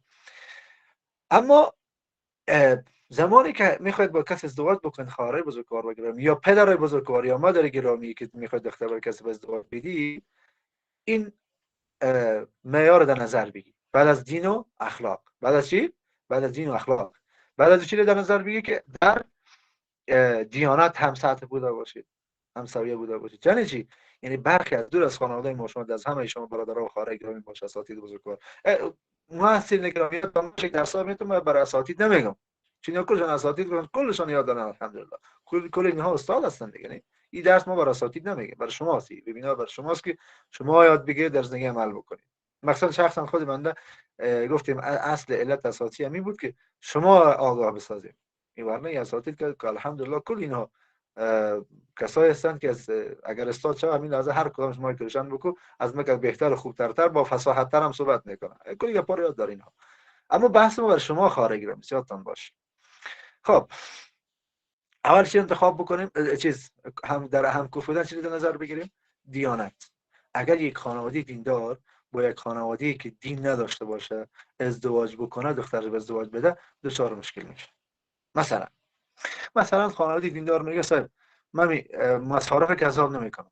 خانواده که دیندار نباشه میگه نه تو بیکار هستی، بی خود میگی کار نمیگی، بدل خود نیستی، بیا کار انجام بده. صاحب ما از تو میخوایم صاحب ایدی بیاره، ما بیاری براتی برام فلان و بهمان. مشکل اینجا پیدا میشه. از اینجا باز کینه ها و عقده ها شروع میشه. صاحب ای علیه ازو کینه میگیره، ای علیه ازو فلان، ما بر تو میگارم باز تو برام هیچ چیزی نکردی. این عقده شروع شد خلاص دیگه. پس وقتی میگه که در دیانت هم کف بودن باشه، این مرادش همیست که با کسی ازدواج بکن که در دین همسط سوید باش. دیگه گفت که در چی؟ نسب. در نسبتان متوجه بوده باشید. یار والا بعض از اساتید و علمایی که دعوتگرای کتابان نوشته کردن در چندین تا معیار مختلف آورده بودن، ولی من یک تا گرفتم به خاطر اینکه گفتم وقت گرانبهای موثر نگیریم، موثر بزرگوار ما کو به درس وقت نداره. دیگه چی؟ در نسب. در نسب هم کف بودن برای ما شما مثل که در دیانت عرض کردم خدمتان بیان کردم فایده های مخصوص خود را داره که باید توجه داشته باشیم بر کدام از این. خب و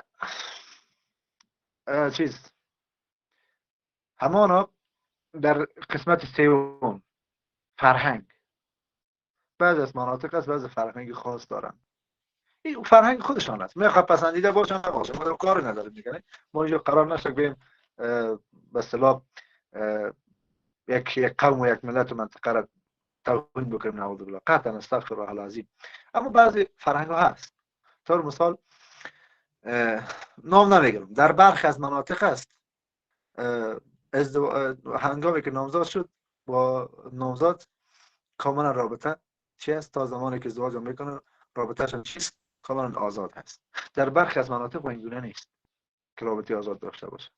اینجا باز چی میشه؟ دو تا باز برای ما مشکل پیدا میکنه. مشکل در کجا پیدا میشه؟ همین است که صاحب اگر دختر از خانواده بود که قیدگیر بود، پسر از خانواده آزاد بود، این فرهنگ آزاد در محل منطقهشون بود، یه آدم صاحب اونم تقاضاهایی که سایر جوانان داشته یا هم داره دیگه. میگم ما میخوام با همسرم با نامزد برم برای تفریح و برای وقت گذراندن برم دیگه. بعد این خانواده نمیمونه، جوان در قلب تکینه پیدا میشه. یکی پیدا میشه میگه امیر خسرو میگه قبط میگه یکی بی حد مزاحمت میکنه. این مشکل رو پیدا میشه متاسفانه. پس فرهنگ در نظر بگیرید خارج هنگامی که ازدواج کنید فرهنگ در نظر بگیرید. بعد از چی؟ بعد از دیانت و نسب. و دیگر باز همان سطح مالی با خانواده ازدواج بکنید هم سطح خودتان باشه. چرا؟ به خاطر باز خواستای شما رو به صورت درست تطبیق کردن میتونه براتون نه. اگه چیزی از بخوای باز نمیگه برای ندارم و فلان و بهمان یکسان هست. اول در اصل حالی که ما شما زندگی میکنیم متاسفانه بیکاری مشکلات خیلی فراوان از خارج گرامی. خیلی این توجه داشته باشید. خب وضعیت همسرایتان رو درک بکنید. تقاضاهای بسیار به سطح بالا چیز شوهراتون نداشته باشید، از نامزدیتون نداشته باشید که حالا برای ما فلان نکردی فلانی تو شد فلان بهمان. نه این گپا رو بگذارید. قطعا فقط هم دیگه خود دوست داشته باشید تا اینکه زندگی بهتر و قشنگ داشته باشید. البته این دوست داشتن با دیانت و اخلاق با در نظر داشت کجا همکف بودن. خب چهارم همانا چهارم چیزی که معیاری که ضرورت است همانا که باید در نظر بگیریم علاقه داشتن با دیگر و زیبایی است. اینجا که ما زیبایی میگیم همانا زیبایی که توضیح دادم براتون در بحث اخلاق. مرادش زیبایی بصیرت است. و همچنان علاقه داشتن به هم دیگر. علاقه داشتن به هم دیگر. با کسی ازدواج بکنید با او علاقه داشته باشید ازدواج بکنید. و پیامبر ما صلی الله علیه و سلم به شما دستور داده که کسی میخواد ازدواج بکنه با کسی، او را ببینه، باید ببینه. البته در کنار محارم طرف بیاین با پدر، حضور پدر و مادر و برادر و خواهران اینها بنشینن، ببینه که اینی فلانی با تو میخواد ازدواج بکنه، این آدم خوش ازدواج نداری، این میخوای نمیخوای. اگر هم کفرت بود به اصطلاح در نسب و در فرهنگ در همه چیز هم کفر بود، خب نشناسیدش، میگه این بچه فلانی احمد محمود این به شکل یک شخصیت، خب نشناسیدش. اینطور وقتی که انتخاب میکنی، باز که دیدی که واقعا آدمی است که بهش علاقه میایه، یعنی علاقه داری بهش، باز انتخاب بکن. چهارم، پنجم معیاری که اصلی و اساسی است، عقل و درایت هست.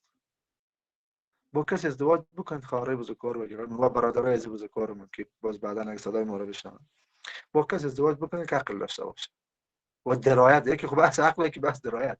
بعضی آدمای بسیار از عقل زیادشون آدم بسیار با تشریف هستن، یعنی کارا میکنه آدم بی تعجب میکنه بس که آدم عاقل است. نه یعنی کسایی باشه که هممون توانایی داشته باشه، هممون توانایی رو داشته باشه، هم عقل داشته باشه، هم توانایی که هم عقل خود به کار بیاندازه.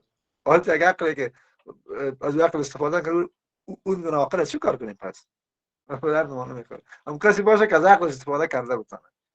اینا یک نفر وقتی دیدیم اصل خانواده توجه بکنن که پدر و مادر گرامی توجه داشته باشن که زمانی کسی اومد پیش دخترتان برای خواستگار اینها، برای یک بار دختر شما رو نمیخوره، اون دخترتان نمیخوره بالا بگه چطور هوا صاحب، نه قطعا این کار نمیکنی فلان بهمان، نه نشاط بزنی بگو دختر این آدم است، خوش داری یا نداری. همین نگاه اول که بکنی میفهمی که آدم عاقل است یا نیست. کسی که عقل نداشته باشه، درایت نداشته باشه، یگان کارا میکنه، بس آدم بیخی متعجب میشه که او این دیگه چه رقمش است. یک کسی بود یک وقت میخواست ازدواج بکنه، او را بودن که بیاد ببین دختر رو ببین، من دختر خانم ببینی.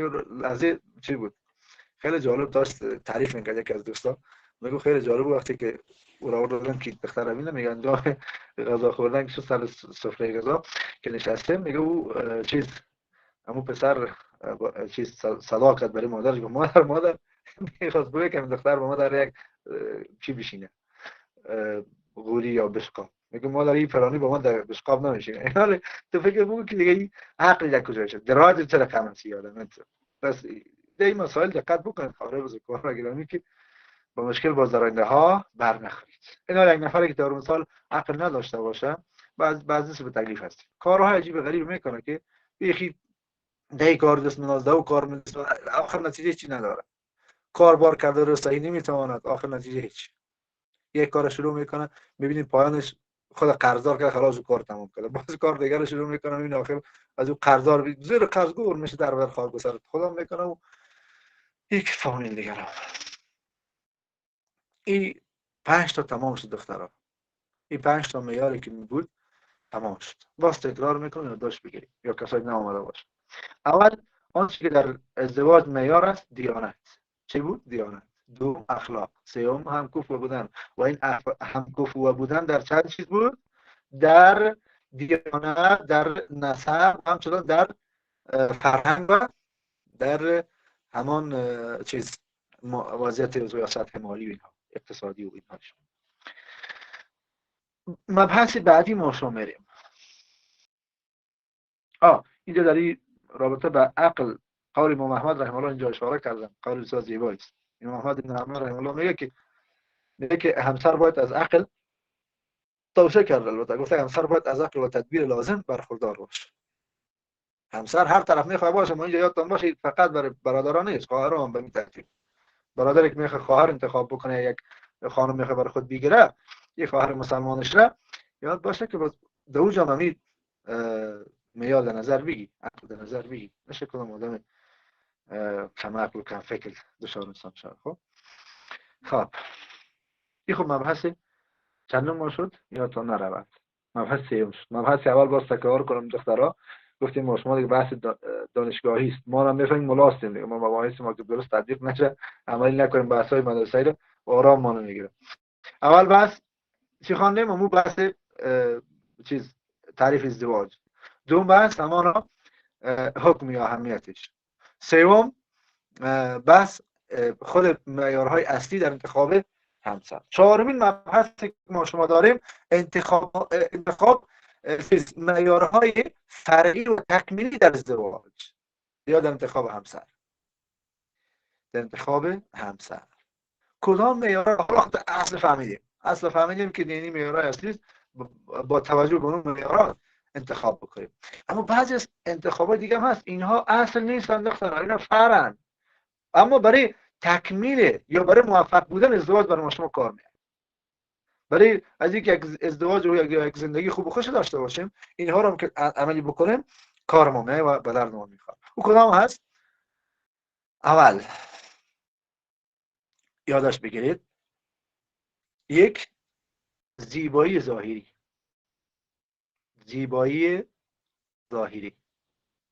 یک زیبایی ظاهری. وقتی یک نفر میخواد ازدواج بکنه باشه، یک نفر انتخاب بکنه حداقل به اصطلاح خودش ما دخترها باشه میگه که قد قواره داشته باشه، کسی باشه که قد مناسب و یک اندام مناسب داشته باشه یک نفر انتخاب بکنه. البته گفتیم اصل نیست، ها یعنی چون به خاطر اینکه قرار نشه کلا دیگه صاحب قد قواره هم تو منظم اسرائیلی داشته باشه باز دیگه همچه چیزی از رو فرمایش بتیم خلاص دیگه سخت میشه. خب تلاش شده کم که همچه یک آدم پیدا شده که باز نبود با اون دیندارا که باشه کفایت میکنه، اخلاق دین داشته باشه، صحیح است. دوم تناسب سنی میان زوجین.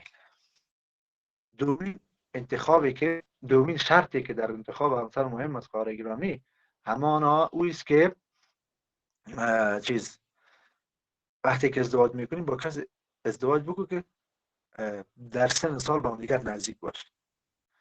من یک بار مطالعه کردم اینجا اساتید روانشناسی هست، من نمیدونم شاید خطا نشم، اظهار روانشناسی گفته بودن یک از علما اسمش از ذهنم رفته، گفته بود در میان زن شوهر تا 8 سال اگر تفاوت باشه گفته زندگی خوبی داره. من نمیخوام چقدر راسته نیست چون اینجا همه اساتید روانشناسی هست، من کلام گپی در بیرون نگفتم در رابطه مستقضیا، اما این از اون نفر خانم یک مقاله تقریبا حدود سالهای 98 بود یا 99 بود، این در ذهن تا حال ما نمیاد و اینو نمیدونم چقدر راست باشه. اما من تحقیق در رابطه کردم، بیشتر علما گفته بودن که همون تفاوت سنی تلاش شده که کمتر باشه.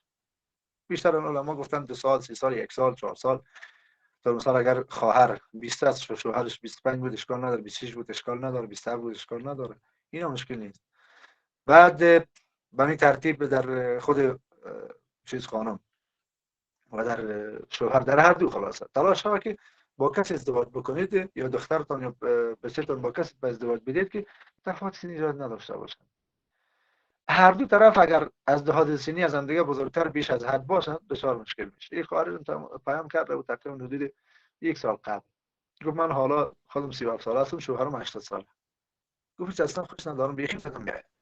مثلا قضیه کی بود در حدیث ما شما خوانده بودیم، در حدیث داره میگه که ثابت ابن قیس است یا قیس ابن ثابت است، خانمش نزد رسول الله میگه یا رسول صلی الله علیه و سلم من از دین و اخلاق نمی ثابت ابن قیس راضی هستم، این مشکل ندارم کتش. اما وقتی در خانه میگه با من جمع میشه تو فکر نکنم میگه من میاد در یه جا توف کنم، این تازهش که یادم بده میاد چون خود یکم قواری خوبش نداشت، قواری درست نداشت. اینجا که البته دلیلی است که در رابطه به هر دوی گزینه که ما شما جواریم کار اومد و به درد ما میخوره. دلیل هر دوش هست، یکی هم برای گفتیم که زیبایی ظاهری، دوم همچنان برای تناسب سنی.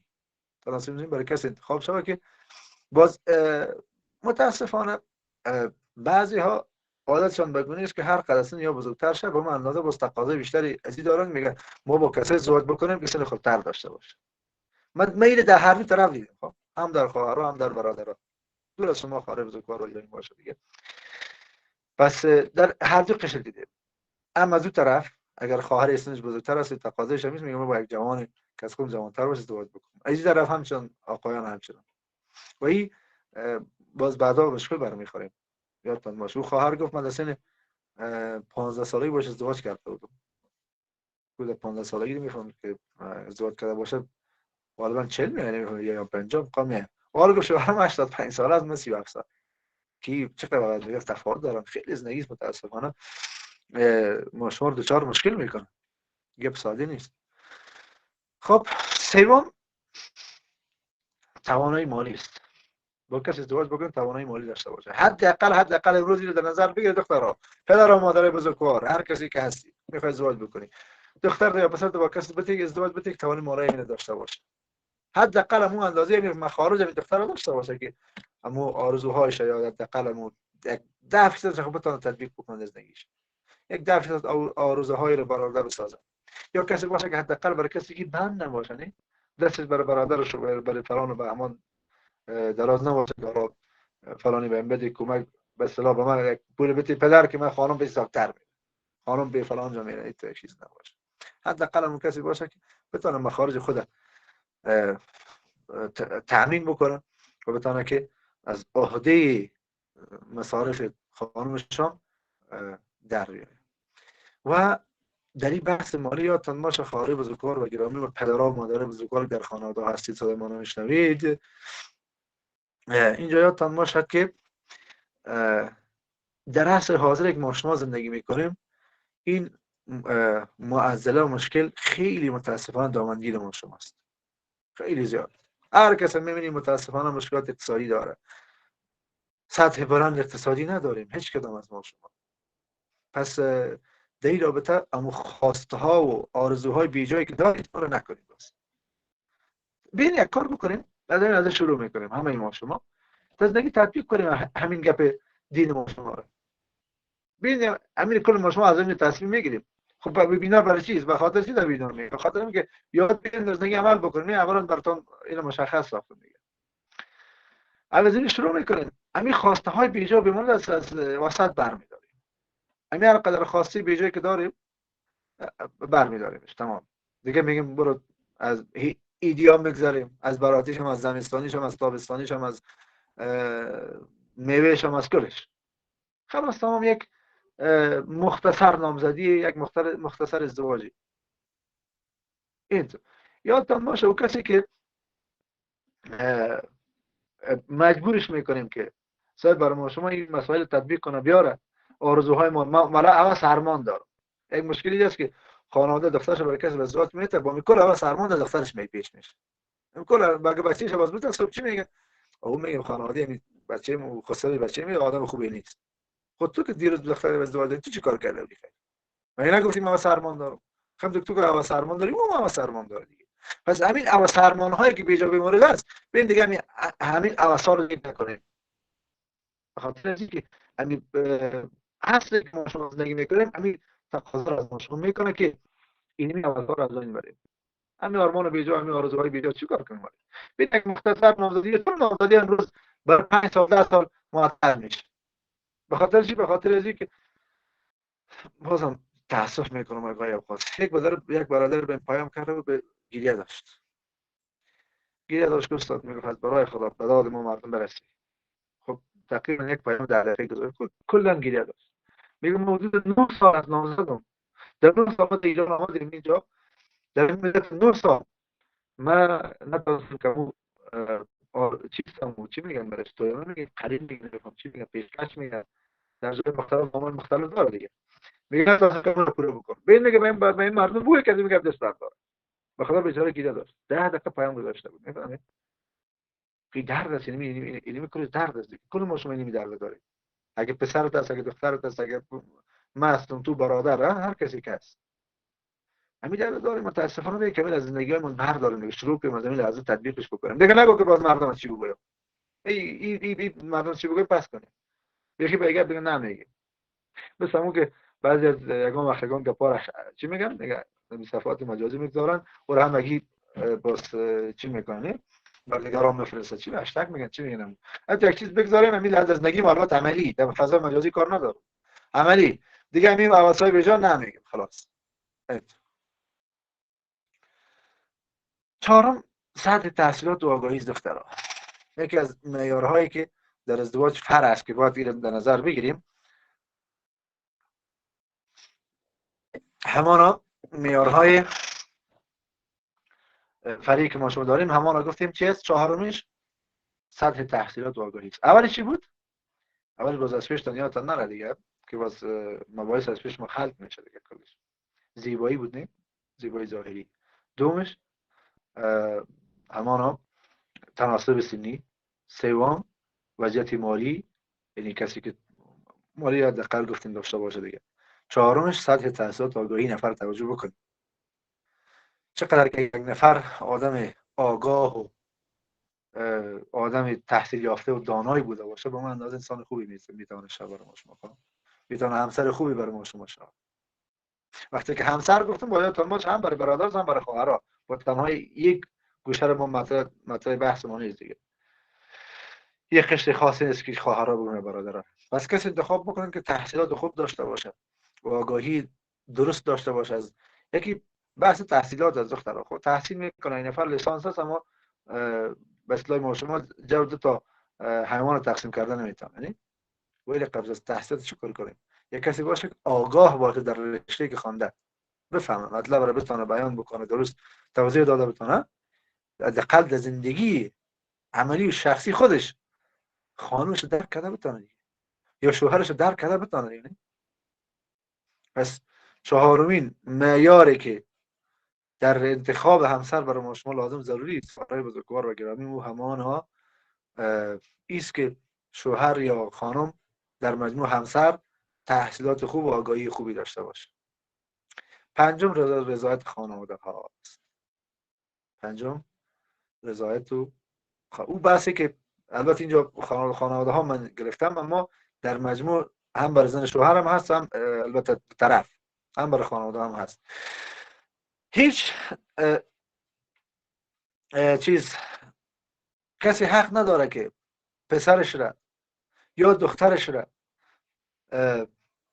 به این منظم سازه که به زور ازدواج بکن، به زور ازدواج بکن.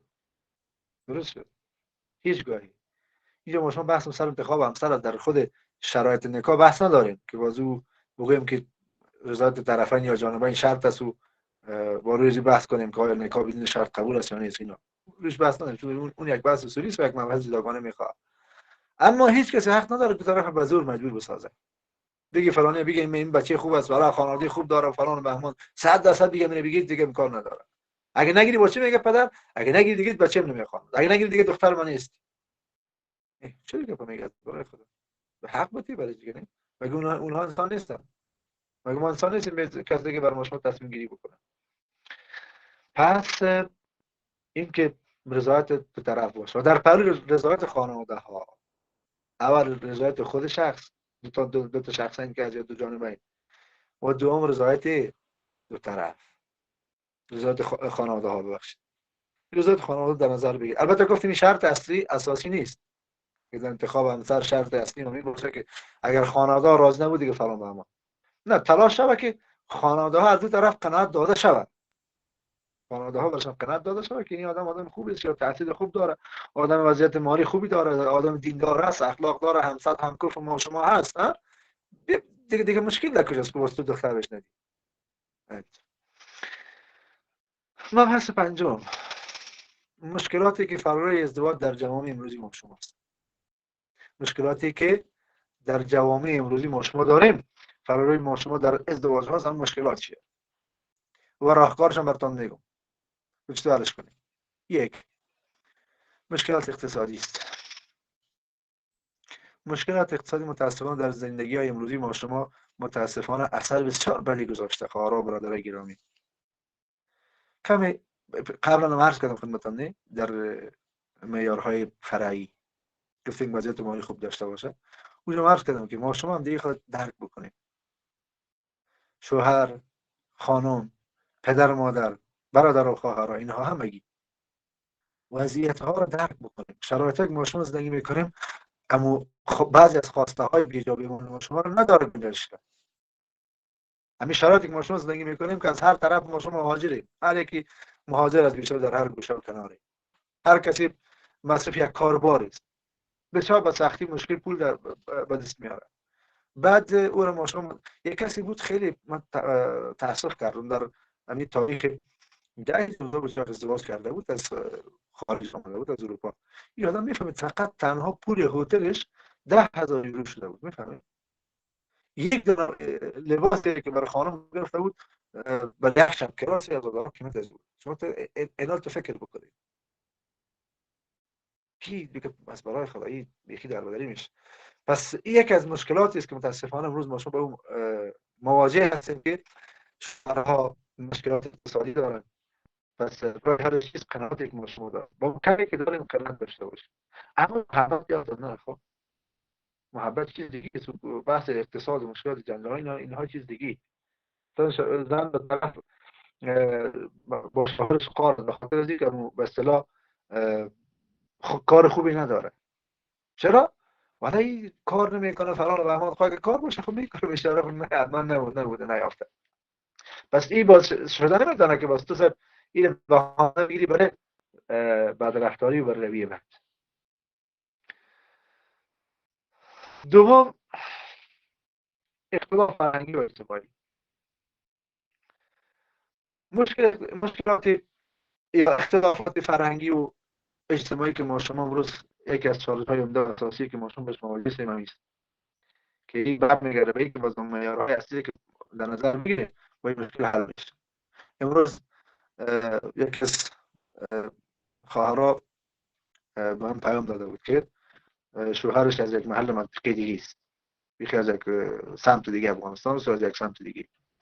اینا یک رسم رواج داشتن که این چیز آزاد بودین، رفتن فلان بهمان خلاصه داشت. حتی چیز در برخی از مناطق بگونید که خانم تازه نوزاد است به خانه خودش خود رفتن نمیتونه. در محلات ما اینجا دست ما زمین به این ترتیبه. اما در برخی از مناطق آزاد است. بودی آزاد بودن، خیلی آزاد بودن سر رفتن حل همه چیز. حتی که چیزی کام کرده بودن بالاخره هم برقرار کرده بودن میان دختر بچه. حال یک مدت بعد که گذشته بود یک مدتی سپری شده بود بازی پسر دختر دیدم که با کلام تو دیگه رابطه داره. تا خانم دیده بیچاره که شوهر دیگه با اون دعوا کرده بیچاره رابطه داری. بعد خسر شکل شده بودن اونجا. این نوزاری از من بردن. بعد از اینکه رابطه برقرار شده رابطه گرفتیم میانشان پسر دختر. حالا خلاص بوری گفته خیلی ما شما جور نمیم تمام این چیز میکنیم. فصل نامزدی فصل کردن بیچاره. اما که گفتیم که همکف بودن در نظر بگیریم این نامزدی بود کارمون میمد نه؟ اگر ما شما بلد میبودیم و دلدین آگاهی میداشتیم بازی یادمون در جمعه اومد و این کار را قطعا نمیکردیم. او از یک محل منطقه دیگه امی عادت نداره با این خوی عادت تو بلد نیست. تو از یک جای دیگه چی و خسرش دلیلش چی بود؟ خودش بود میگفت چیکار چه رقمی دختر هستی پیش از عروسی خانه اومدی. از موال میکرد ما کین گرفت رابطه به مطلب. الله رحم کند. سوم دخالت‌های بیش از حد خانواده‌ها در زندگی زناشویی. یکی از مشکلات دیگه که امروز متاسفانه داریم. دختر بیچاره ازدواج کرده رفت خانه بختش اونجا صاحب یک تا شوهر نداره. خسرو یک شوهر است، خوشو دیگه شوهر است، نانو دیگه شوهر است. ما نانو میگیم شاید در مناطق دیگه چیز دیگه بگن دیگه. اما چیز که است خواهر شوهر اون این صاحب دیگه شوهر است، به ایور دیگه شوهر است، برادر شوهر کیش میگن. اینا صاحب این چند تا شوهر بیچاره داره اونجا. چند تا شوهر داره. هر کسی صاحب یک شوهر مستقل خاص خود است. این شوهر بیچاره ایش این دیگه اشکاری نیست خلاص تمام. همه کار باید یا خوشو تنظیم کنه ترتیب کنه خاصه اگر در شما ببینید خواهر بزرگوار و گرامی گاهی اوقات توجه کرده باشید یعنی طرف با خانومش در پیش پدر مادرش گفتن میتونه نامش گفتن میتونه بگه فلانی جان به من این کارو بگو یا اگه حساب بده شرمنده میشه به خدا این نامش سن سابق شرمندهش میاد شرم نمیکنه حالا چطور می پیش رو مادرم میره به اصطلاح احترام کنم یا ناز بتونم فلان بهمان از بس ما چیکار کردیم دخالت بیجا مورد کردیم پدرم مثلا گفتم یک شوهر مستقل بود پدر شوهر از دیگه خسر خوشی کرد دیگه شوهر است این کار نکنه فامیل بزرگوار رو گیرم همین دخالت بیجا مورد چی میکنه یادتون باشه نقش خانواده در زندگی زن فقط در نقش مشاور است مشوره بده بس میگنی کارو بکنی کار نکنی فلان همون دختر میگه کارو بکنی کار نکن من یک جای وقت زندگی در ایران زندگی کردم یک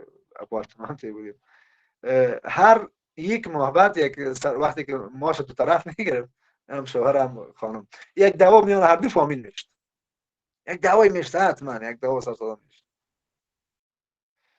فامیلای افغانی ما شما بودن دیگه. الله مترحم کنه. پس خانواده ها در زندگی های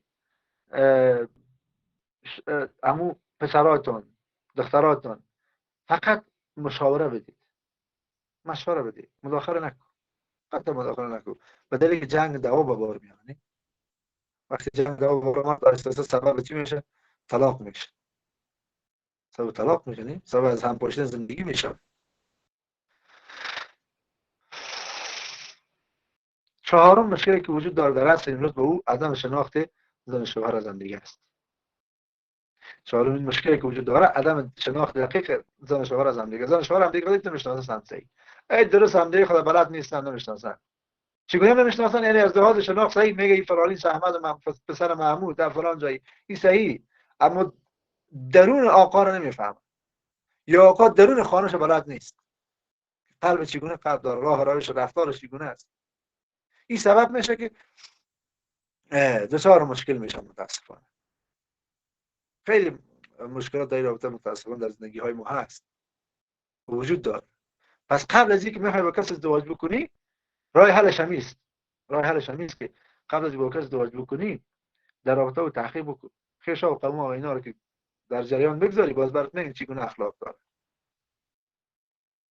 چه قسم اخلاق داره، چه رقم زندگی میکنه، یعنی رفتارش چگونه است. خب طبعا اما یک مثل دارن بچهای سطح مجازی، میگه چیز نمی‌فهم، شاید جمله علمی هم باشه، میگه که افکار و رفتار چی میگه نمایندگی از شخصیت میکنه، شخصیت تحلیل یک شخص میکنه. یک جمله دارن، اگه خطا نخونم، اگه خطا شد باز ما رو ببخشید شما دخترها، چون شما دیگه دست بلند دارید دیگه. بده خب مبحث ششم، ادامه این خطای ما شما فهمیدیم که معیارهای اصلی و اساسی و شرعی که ما شما گذاشتیم در رابطه فهمیدیمش. ما علمای اسلام در رابطه چی دیدگاه‌هایی دارن در رابطه با معیار ازدواج؟ در رابطه اول قول ابو حنیفه رحمه الله. امام ابو حنیفه رحمه الله دیدگاهش همین است که میگه هنگامی که ازدواج میکنی کفایت در نظر بگیر. کفایت در چی؟ یعنی هم سطح بودن. کفایت یعنی کفایت یعنی کوفو که بهش میگن، هم تا و هم مثل همانند. این میگه در نظر بگیر. در چی؟ در نسب. دیگه در چی؟ در دیانت، نسب، شغل، اینها رو در نظر بگیر وقتی که ازدواج میکنی. امام مالک رحمه الله میگه که محور و معیار اصلی ازدواج همان تقوا و ایمانداری است. ولی ما شما به کل من تسلیم هستیم. از لحاظ تقوا، این نفر که تقوا داشته باشه، ترس الهی در قلب و دلش باشه، دینش هم برابر خود رو میسازه و خب به دین هم پابند میشه، خوب اخلاق درست هم داشته باشه. اگه نداشتیم خلاص دیگه تمام. امام ابن تیمیه رحمه الله میگه که مهمترین معیار در ازدواج همان دینداری است. دینداری است، عقل است و عفت است. یعنی با کسی که ازدواج میکنی شخصی باشه دیندار باشه، شخصی باشه که اخلاق داشته باشه، عفت داشته باشه. عفت یعنی متوجه میشه؟ عفت داشته باشه که با کسی که ازدواج میکنی دینداری، عقل و عفت.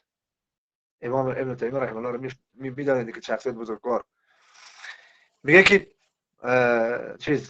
با کسی که ازدواج کردی در نظر بگی دینداری شود، باز عقل شود، باز عفت شود. این بسیار مهم است. اگر کسی انسان عفت نداشته باشه، عفیف و پاکدامن نباشه، با یک خانم ازدواج میکنه با 100 تا خانم دیگه آشناست.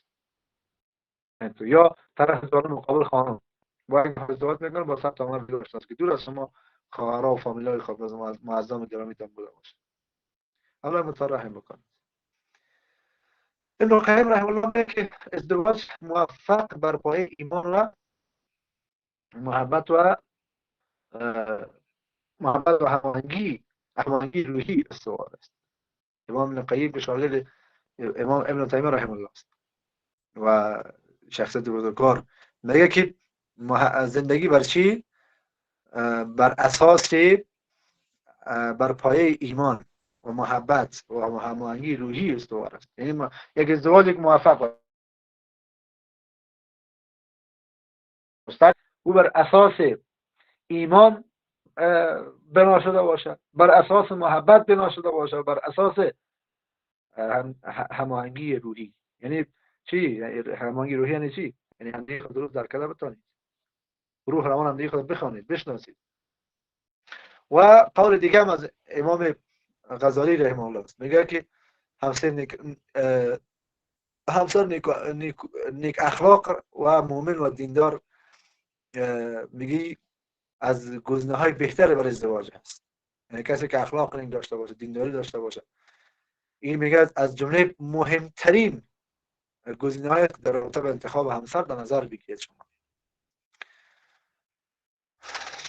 مبحث هفتم ما شما در بسیاری از جوانه که ما شما امروز داریم در کشورهای اسلامی با توجه به معیاراتی که شریعت بر ما گذاشته،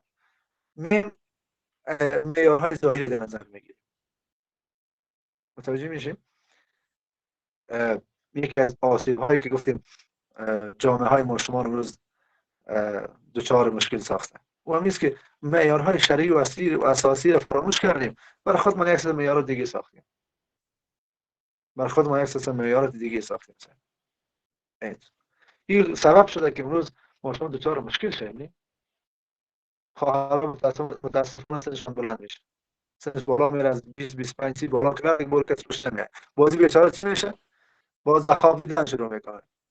دیده باشید این باز خواب دیدن، اگه 100 تا خواب میاد، استاد خواب دیدم که من یک خواب یک طفل شید میدادم، وقتی پشتام مثلا چند راسی بالا شده بیچاره. خب وقتی که جوان هستید او ساعتی که باید ازدواج بکنی، خواست ازدواج بکنی دیگه. چون از خود یک سلسله معیاراتی میسازی. بعضی روزتر ازدواج نکردی میگم من پیش خودم یک تعداد معیارات دارم. خب درسته، حق داشته باشی، اما معیاراتی بساز که او واقعا بر شریعت، بر روحیه شریعت برابر باشه دیگه. نه ولی قرار باشه که یک نفر خوب صد پولدارم باشه، با پولدار خوب مقبولم باشه، با پولدار هم تحصیل داشته باشه، فکر کنه غریبا رو با کی بره خیر. حالا که اگه هم به یک ترتیب باشه. نه پس این زیبایی های ظاهری قدر پشت نگردیم. خب باطن نفر که زیبا بود اون کفایت من میکنه. و همچنان بعضی بر اساس چی ثروت یا در نظر میگیرن، در حالی که معیار اصلی چی بود؟ معیار اصلی همون دینداری اخلاق بودیم، هم کفوا بودن بود اینها دیگه. پس این فراموش کردن متاسفانه. یا ظاهر زیبا باشه، انسان یک آدم بسیار استایلی و خوبش بوده باشه سعی دیگه، بعد پولدار هم باشه، بس باز مشکل دیگه که از قوم خودمون هم بوده باشه فلان بهمان، که باز این کارش صحیح و درست نیست. و آدم شناخت کامل از معیارهای اسلامی و دخالت‌های خانواده‌ها بر اساس قومی یا تعصبات قومی که دارن، بر اساس فشارهای روحی که بر بالای هر دو طرف میارن، یا خود سبب میشه که ازدواج‌ها دچار مشکل شود و ازدواج‌ها از میان برود. والله متعال برای ما شما توفیق نصیب بکنه که واقعا در زندگیمون تطبیق بکنیم آنچه که شریعت برای ما شما بیان کرده. در اخیر نتیجه گیری که خدمتتان برز برسانم که علمای اهل اسلام بر مبنای قرآن و سنت پیامبر صلی الله علیه و سلم برای ما شما انتخاب کردن که معیارهای همچون دیانت، همچون اخلاق، مثل عقل، مثل سلامت روحی و روانی جسمی و این معیارها را باید بر اساس اونچه که از قرآن حدیث برای ما شما بیان کردن باید در نظر داشته باشیم، بر اساس این قوام باشیم و در زندگی خود تطبیق بکنیم. یعنی چی؟ باز مباحث یک تکرار میکنم برای شما خارج گرامی، شاید کسی نامده باشه. بس اول ما شما تعریف کردیم ازدواج، بس چون حکمش گفتیم، بس معیارهای اصلی رو بیان کردیم. باز معیارهای اصلی بیان کردیم که اول چی بود؟ دیانت، دوم اخلاق، سوم هم کفر بودن، به ترتیب دیگه که ما شما خواندیم. و معیارهای فرعی اینها رو در نظر بگیریم و این مشکلاتی که امروز هست و راهکارهایش که چگونه اونها از اونها عبور بکنیم، اینها رو و دیدگاه علما رو با هم دیگر مرور کردیم. و همچنانی که ضرری که عدم دقت در انتخاب و عدم شناخت از معیارهای شرعی بود، ضررش بر جامعه چی بود، اینها رو هم اشاره کردم خدمتتون که چی ضررهای برای ما شما داره. می که بر اساس معیارهای شریعت زندگی انتخاب نکنیم و از جان خودمون معیار بسازیم. جزاکم الله خیرا و بارک الله فیکم. وفقكم الله. الله متعال برای همه ما شما توفیق عمل نصیب بگرداند. اول از خدمتتان به عرض برسانم که اگر من در جریان ارائه وبینار صحبتی کرده باشیم که صحبتی به ثواب بوده باشد، الله او از جانب الله متعال بوده و توفیق نصیب کرده بر ما. اگر سهو و خطای شده باشیم از جانب بنده و از جانب شیطان بوده و الله متعال عفو کنه. اولا ثانیا از شما استدعا میکنیم بنده عفو کنید، چون ما شما انسان هستیم، سهو و خطا و اشتباهاتی زیادی داریم. اگر من صحبتی بی جا گفته باشم، کلام بی جا کرده باشم، بنده عفو کنید و جزاکم الله خیر و بارک الله فیکم. در خدمتتان هستم. السلام علیکم و رحمت الله.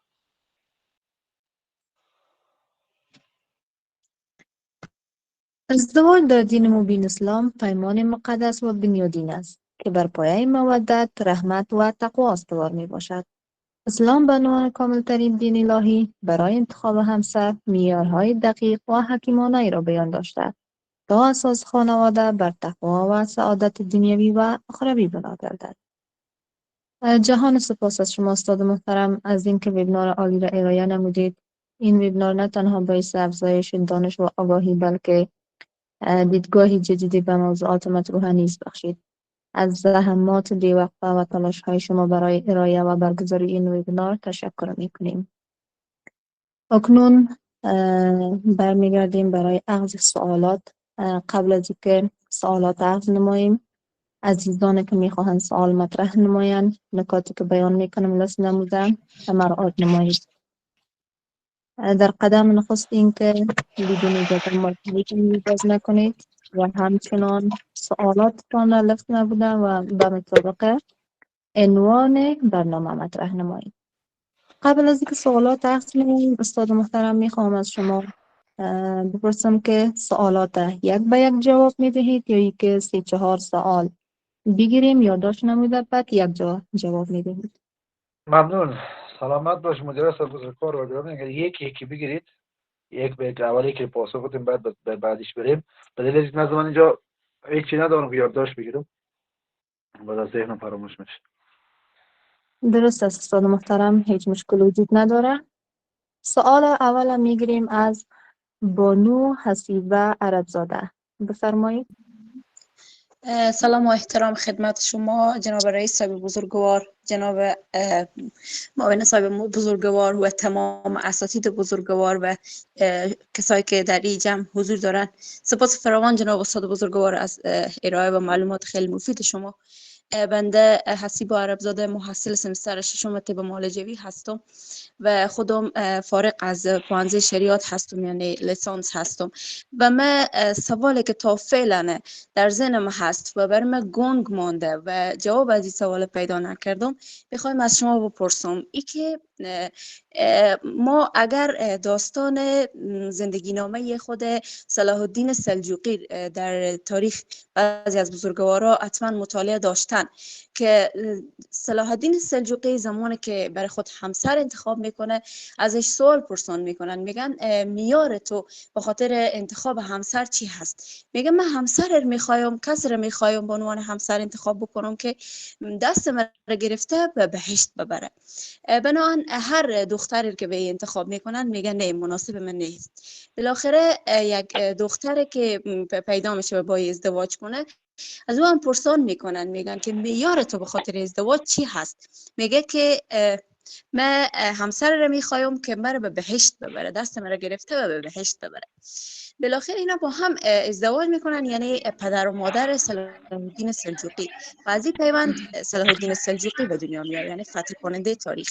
اینا من میخوایم سوال کنم از شما جناب استاد که ما سطحی نگر نشدیم به نظر شما؟ آیا به ازدواج به عنوان یک مسئله سطحی نمینگریم ما؟ و آیا تا کنون لاینحل نمانده این موضوع که پدرها و مادرها ایره پشت سر میگذارن و در این مورد یک فکر سطحی دارن؟ من میخوایم ایره بفهمم و از جانب شما خیلی سپاسگزاری میکنم مجددا. تشکر از شما بانی محترم. بفرمایید استاد محترم. تشکر. سلامت باشید خواهر بزرگوار و گرامی، الله شما راضی باشد. خب ما تا میدم که صحبت کردیم بحث اصلی مثلا این بود که دقت داشته باشیم.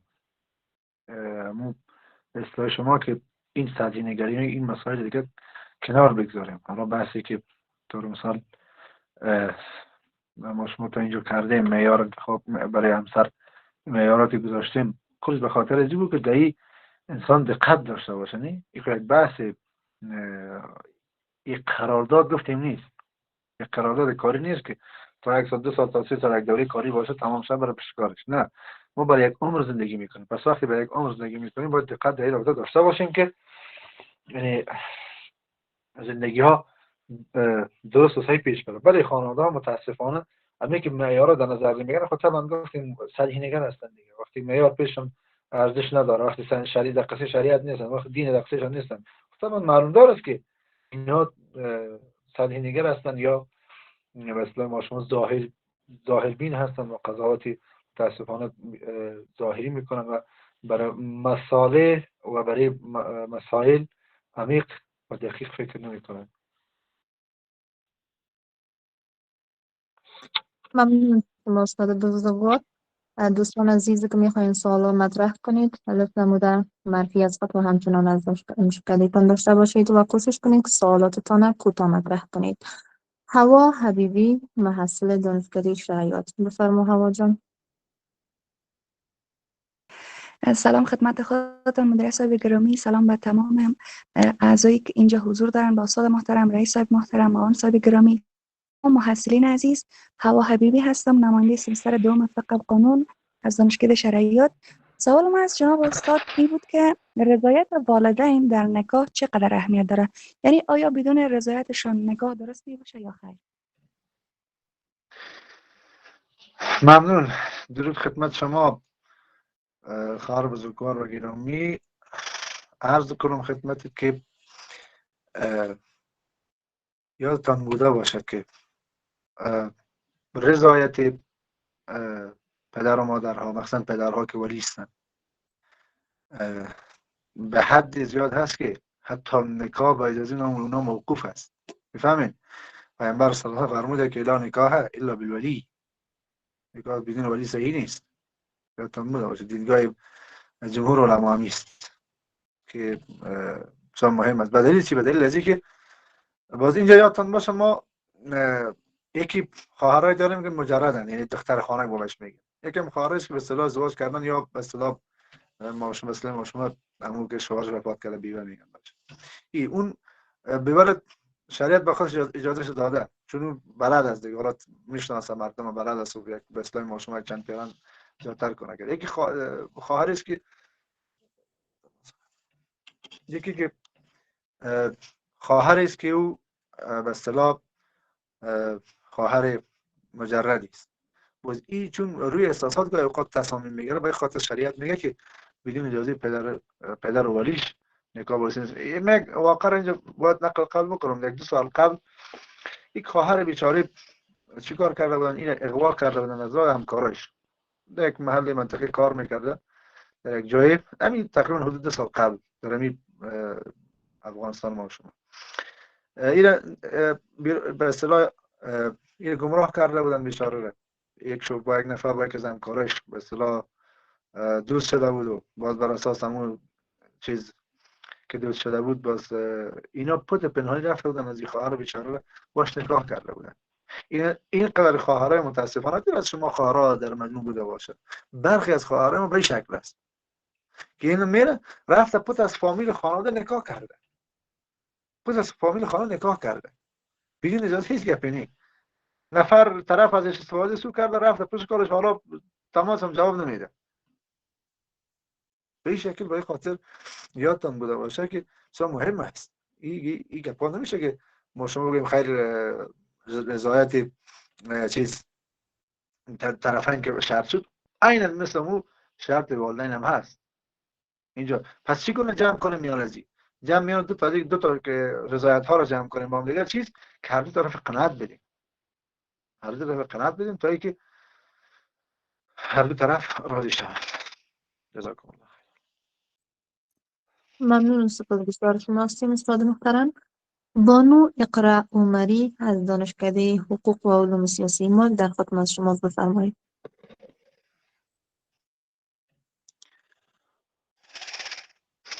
سلام درود مهر تقدیم جناب رئیس بزرگوار، معاون صاحب عزیز، استادان بزرگوار و همچنان جناب آقای همت. امیدوارم خوب سلامت باشین و سلام تقدیم میکنم با کسایی که حضور دارند در ویبینار امشب. سوال من بود جناب استاد که در جامعه امروزی ما از قوم سادات یا سید داریم، سیدای حنفی. البته اینا یک مقوله بین خود دارن، میگن که دختر سعید با پسر غیر سعید ازدواج نکنه، به دلیل از اینکه اگر احیانا اینا عروسی میکنن و بعد از عروسی گاهی اوقات بین زن و شوهر اختلافاتی به وجود میآید که باعث میشه شوهر مثلا خدا ناخواسته یا دو دشنام میده، این باعث میشه که گناهکار شود. به این دلیل نباید دختر سعید با پسر ناسعید ازدواج بکنه و همچنان اگر با پسرشان دختر انتخاب کنه مشکل نداره که میگن ناسعید باشه. این مقوله چی؟ آیا ریشه شرعی داره یا نه؟ و یک موضوع دیگه استاد می‌خواستم در مورد مذهب بپرسم که آیا مذهب سنی و شیعه پسر و دختر از دو مذهب متفاوت باشن ازدواج کنن مشکل نداره؟ تشکر. درود خدمت شما، سلامت. ببینید اصل خدمتتون نگاهی در افغانستان خیلی زیاد داریم، ما سر اکثریت اساتید بد نخوره سعید داریم. یادتون باشه که سعیدای اصلی داریم. خب یکی بس سعید اصلی است، ما دو مشکل نداریم. اما یکی خیلی کسا ما یکی چیز داریم خود در اصطلاح زبان عربی، یکی میگن که چیز چی میگن باش، یکی بس حنفی رو میگه که متحنف، یکی میگه است که حنفی واقعی است، یکی متحنف که خود حنفی به درست ساخته. مثال دادم، یکی ما سعید، یکی بود سعید، یک کسا خود به درست سعید ساختن، اصلا قطعا ربطی بر سعید هم ندارن، هیچ اصلا بر رسول الله برو کل مزدیشان بپار، کلش ازشان بپار پیدا نمیکنی. و باز این گروه سعیدا با خودشان معیار ساختن، این از لحاظ شریعت جایگاه نداره، این معیار خودشان ساختن بخواد. اگر باز قریشی واقعی اصلی باشه برای دو رابطه حدیثی داره میشه. اما در اصل حال چی میدونم به خدا من پیدا نکردم. خب به هر حال شاید باشه دیگه ما آگاهی نداشته باشم. خلاصه یک چیزی بر خود یک معیار ساختن. دوم گفتید در رابطه به مذاهب در جریان درس عرض کردم خدمتتون، در دین همصد همسوی ما شما بوده باشه. بحث مذهب در اینجا میاد دیگه. طبعا اینا رو یک تا در رسوم ها عادت‌های برادرها و خارج تشیع دارن، یک تا عادت‌ها و رسوم ها عادت‌ها اهل تسنن دارن. اینا با هم دیگر همخوانی ندارن، بنابراین سبب آزار اذیت به هر طرف میشن. اگر شاید در کشور ما شما هم شکایت نباشه یا ندیدیم هم شکایت داره، ولی ما در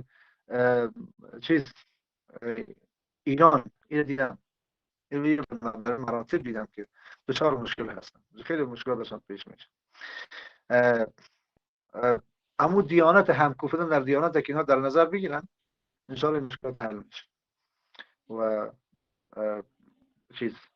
این کدام مشکلی نیست، جنجال و مشکل بار نمیاره. اما گفتیم که در دیانت هم همکوفت بوده باشیم و هم سویه بوده باشیم، به خاطر گفتیم که مراسم دینی اینها فرق میکنه. یک خواهر و یک خواهر و یک برادر تشریع ازدواج کرده در ایران، این خواهر سنت بود، دخترها با ازدواج کرده بود وقتی که مراسم چیز بود، این چیز شد، یعنی محرم بود فکر میکنم خطا نشم، موجب شاید سنه بودیم.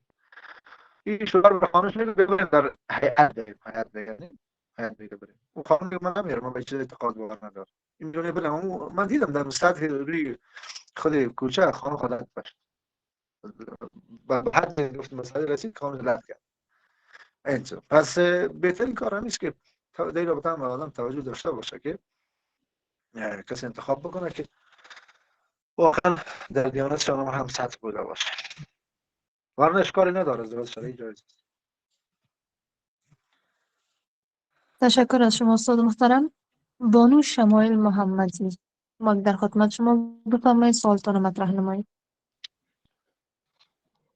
سلام استاد گرامی، امیدوارم که خوب باشین. خیلی خوش آمدین به وبینار امشب ما. صدا دارین؟ بله بفرما. استاد گرامی، من سوال ندارم، فقط وضعیت خود میخوایم به شما بگم و از شما مشورت بگیرم. استاد گرامی، من 22 سال سن دارم و به قوم ما از قوم خیلی مذهبی سختگیریم. دیگه اولین دختریم که امتحان کنکور دادم و فعلا درس میخونم. بعد من خانوادم خیلی تحت فشار ازدواج قرار میدن.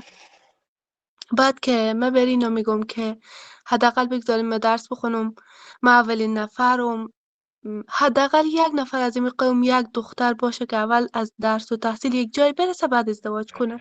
آخه هر کس که بین قوم ما ازدواج که کرده دیگه شوهر اجازه نداده که درس بخونه یا کار کنه اینها. و من نمیخوایم که من خیلی تحت فشار قرار بگیرم، ولی از چهار طرف باور کنین زن و مرد من تحت فشار قرار میدن که زود ازدواج کن. بس دیگه 22 سال سن تو شده. نمیفهم که چی کار کنم. به نظر شما از مجبوری برم ازدواج کنم؟ فکر میکنم اگر از مجبوری ازدواجم کنم یک روز باز پس دوباره مشکل خواهم خورد. بله، ممنون خواهر بزرگوار و گرامی. عرضم حضورت که خب این ازدواج که گفتیم عقد قراردادی نیست که مجبور شویم کسی. ما اینو مجبور ساختیم متاسفانه. این ما با این گپا مجبور نیستیم، شریعت بر ما مجبور نکرده، اجبارمون نکرده دیگه که 100% این نفر به فلان سنه باید بخونه. خب فرق نمیکنه، حالا 22 الان بسیار جوان دیگه مشکل نداره. شما میشه 2-3 سال دیگه تحصیل بکنید بعد ازدواج بکنید. برای خانواده بزرگوارتون بگو که من که منکر ازدواج شما نیستم که حالا شما میگم ازدواج بگو 100% فلان مهمان. بگذارید من تحصیل خدا میکنم بعد ازدواج بکنم. ببخشید. یا این گونه که در جریان ازدواج تحصیل بکنید دیگه. برای شوهر بزرگوارتون بگذارید که من میخوام ازدواج بکنم، یا برای پدر مادر یا برای خسر خوشی اینها بگذارید. ولی متاسفانه این مشکل هست. حالا بعضی چی میگه برو یک شرط گذاشته قبول کن، باز بعدا کی میگه کی میماندش. نه این کار وای صحیح نیست. اگر هم جای حالت احساس کردی با قبول نکن. اما فعلا عرضم به حضورتان که برای خانواده بزرگوار و گردن این مباحث برسانید. خب حالا که شما میخواید تحصیل بکنید این حق شماست. این حق شما باید تحصیل بکنید و آنچه که میخواید به او باید برسید. آدم علم داشته باشه بهترین کار است. و مثال بگه که خیبر رالاستی شدی یا چه شده که بعد کس نداره. نه هنوز وقتی زیاد دارید. برای پدر مادر بزرگوارتون بگید که ما بگذارید من تحصیل خود رو ادامه میدم، تحصیل میکنم، بعد انشاءالله ازدواج هم به مرور زمان که وقت شهید ازدواج هم میکنم و ما منکر ازدواج هم نیستیم. این بهترین کار هم است که خانواده بزرگوار شما قناعت داده شود که شما را بگذاره که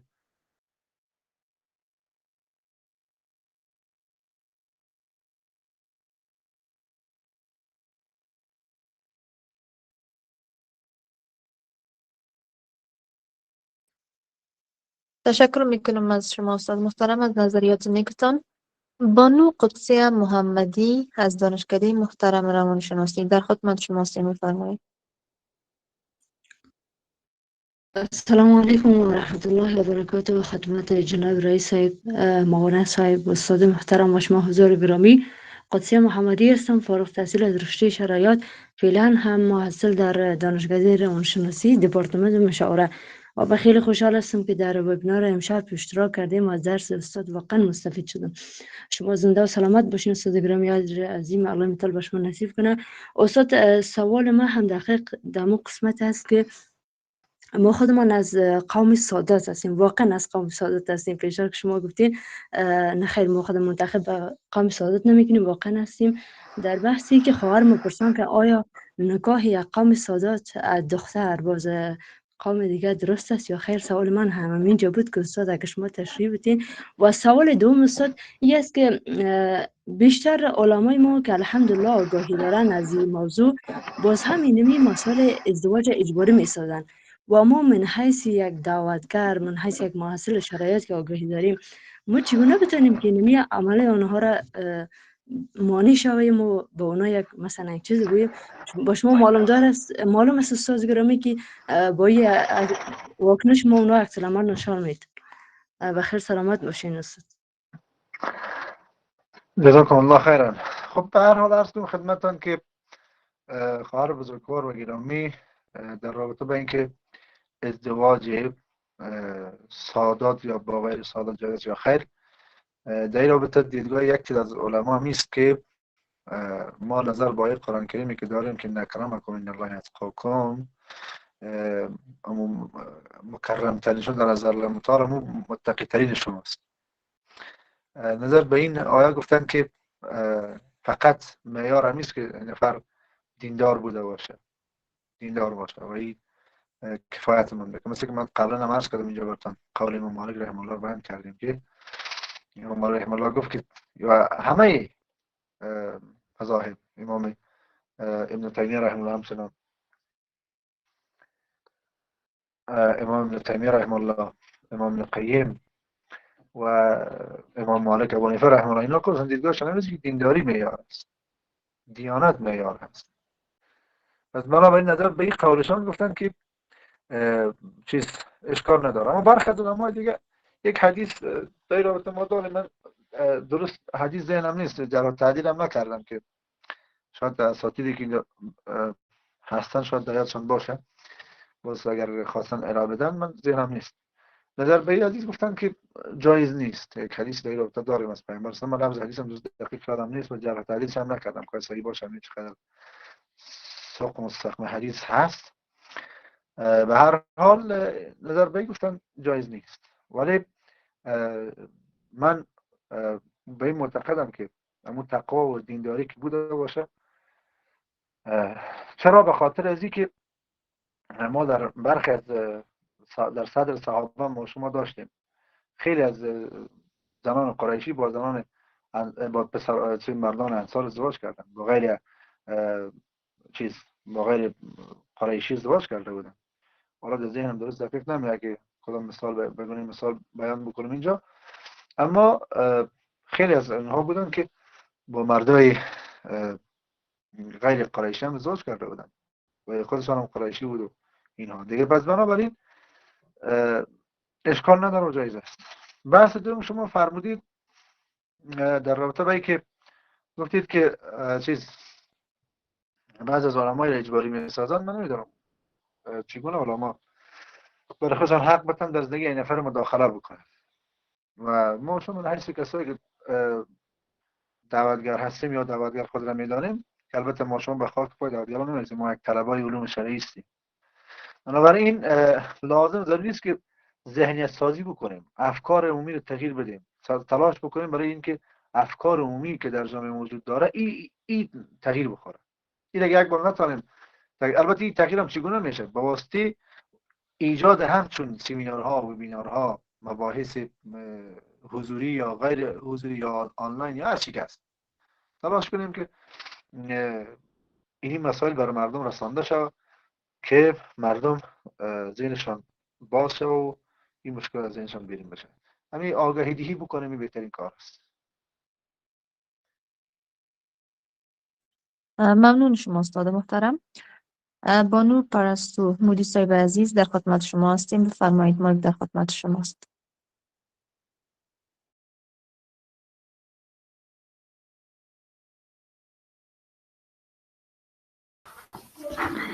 بسم الله الرحمن الرحیم. با عرض سلام خدمت رئیس صاحب پنتون آقای سالنگی، معاون صاحب عادل زمانی و همچنان استاد محترم.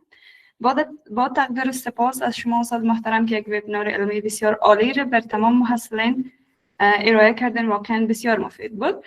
بعد حالا در مورد ازدواج ها سوال که بر من خلق شد پیش آمد این هستن. خب در دنیای فعلی یا در حال حاضر که ما زندگی میکنیم شرایط قسم شده یا زمان فعلی قسمی هسته که دختر و بچه اکثرا خودش با هم تفاهم میکنن و ما بعد نظر به مراحل بعدی فامیلایشان رو مطلع میسازن و اونا میان به مراحل خواستگاری. ولی در بعضی اقوام ما بین فامیل ها و اقوام بخصوص اهل تشیع و وقتی که اهل تصنع میگیم یک رسم و رواج یا همچنان فرهنگ اشتباه ناپسندی که موجود هسته ای هسته که بعضی اقوام یا بعضی فامیل های اعتقاد دارن که نمیتونن مثلا زوجی که اهل تشیع باشه یا که اهل تصنع باشن ازدواج بکنن. خب سوال اصلی ما اینجا هست که چقدر این فرهنگ های مختلف و ناپسند میتونه تاثیرگذار باشه بر زندگی افراد. زندگی اشخاصی که آنها تصمیم گرفتن که بخواین با هم زندگی بکنن، بخواین در راه که خودشان تصمیم گرفتن، خودشان با هم تفاهم کردن پیش برن. ولی یک سلسله فرهنگ ها، یک سلسله اعتقادات، البته ممکن هست باورهای مختلف وجود داره، ولی چقدر میتونن اینها زندگی افراد تحت تاثیر قرار بدن و چقدر در جامعه ما مهم هست. مثلا زندگی دو فرد که میخواین پیش ببرن با هم زندگیشان، آیا میتونیم بر این تکیه بکنیم و از این جامعه حمایت بکنیم، یا که افراد و یا همچنان فرهنگ ها و امور رسم و روش های ناپسند که در فامیل ها و یا هم در اقوام ما مردم افغانستان وجود دارن، و اگر ما بخوایم به عنوان یک فردی که در جامعه زندگی بکنیم و تصمیم داشته باشیم بر زندگی خودمان، ما از کدامش باید حمایت بکنیم؟ واقعا ما که میخوایم زندگی ما رو با کسی که خودمان مثلا انتخاب کردیم پیش ببریم، یعنی تحت تاثیر فرهنگ های ناپسند و که بین مردم ما وجود داره پیش بریم و امیر قبول بکنیم؟ تشکر بسیار زیاد. ممنون. شما سلامت باشید خواهر بزرگوار و گرامی. از اون حضورت که اگر دقت کرده باشی یک معیار ما گذاشتیم برای شناخت همدیگر. قبل از یک دو نفر با همدیگر دل واخته شوند، دل همدیگر به همدیگر ببازن، باید یک بار به همدیگر بشناسن، از لحاظ فرهنگی، از لحاظ اجتماعی، از لحاظ همسویه بودن در مباحث دینیشان. ببینید که اینها ما چون متاسفانه ازدواج یکه به صدی میبینیم. خب خیلی از خواهرها متاسفانه دور از شما خواهرها از همه حاضر مجلس ماشون بوده باشه، ازدواج فکر میکنن میگن برای این نفر ما تو ماندگی خود دوست شدیم خلاص ازدواج میکنیم. نه این تگم نیست. باید شما دقت بکنید در مسائل ازدواج که چقدر ما تحمل با هم دیگر داریم، چیز با هم دیگر تعامل کرده نمیتونیم.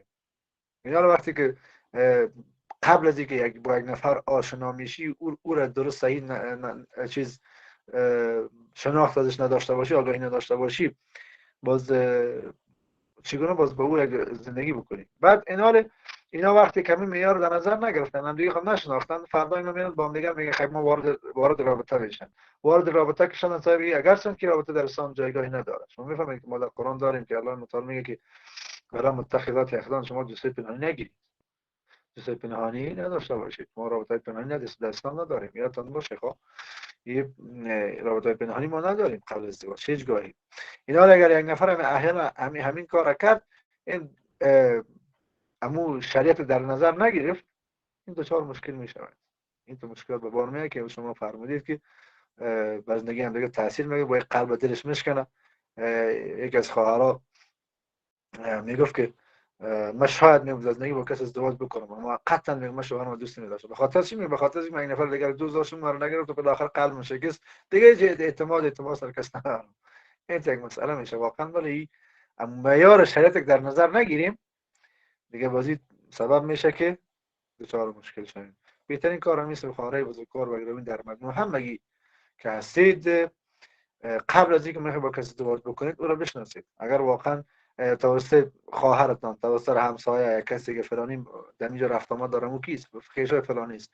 بپرسم آدم واقعا دیندار و اخلاق خوبی داره فلان مهمان یا پشت بسان که داشت باشه فلان چیز یادتان باشه. خب این مطلب عرض کنم خدمتتان که نظر به سنت پیامبر صلی الله علیه و اصحاب گرامیشان، اگر خواهری دید که نفر آدم واقعا دیندار و اخلاق و بسیار نیک خوب شریفی است، این رابطه پنهانی نه، اما رابطه مهارانش و واسه پدر مادر برادر خواهر این هم دیگران نگذاره بینشانه، در حالی که از جمله سنت ابوبکر و عمر عثمان و علی رضی الله عنهم است. ببین بسیار جالبه، دختر پیشنهاد بده برای یک نفر به ما باید ازدواج میکنه.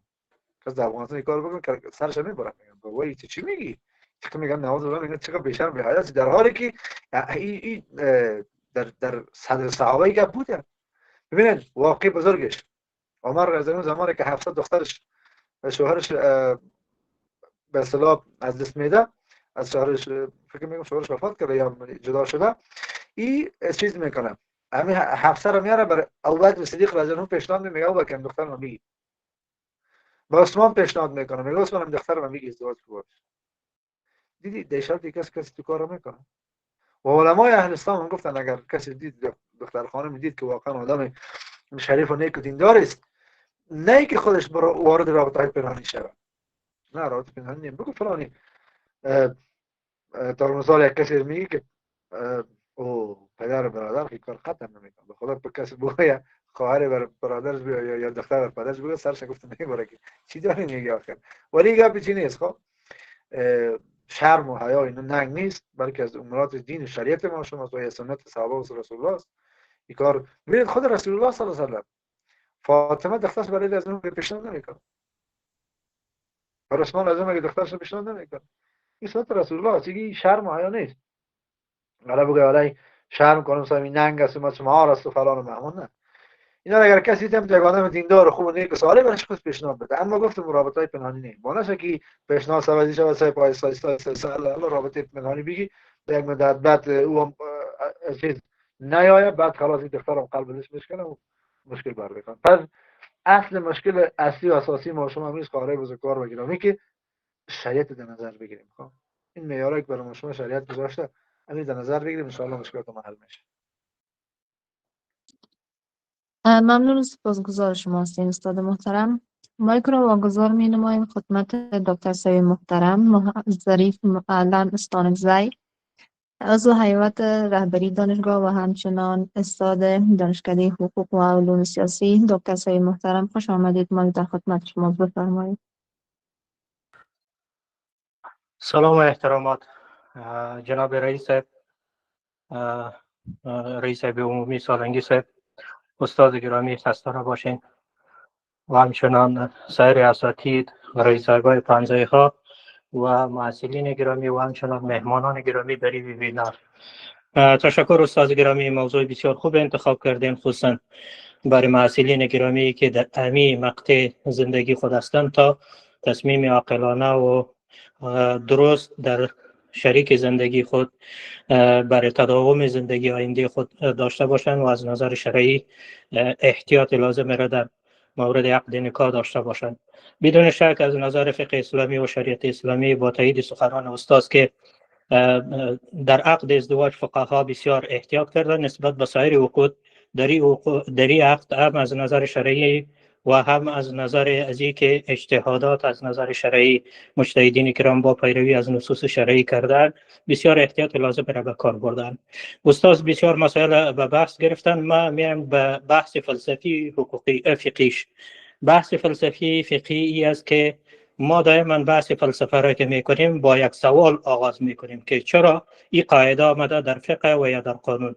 مثلا میگم چرا موضوع کفر آمده یا سیال بودن آمده در فقه اسلامی که فقها بالای ازی بحث کردن و در حدیث هم ذکر شده، مثلا موضوع قریشی بودن مسائل.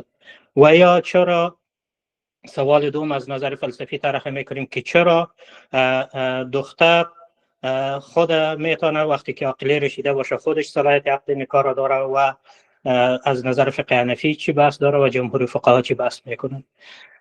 موضوع اولی که سوال از نظر چرا کفر بودن شرط است.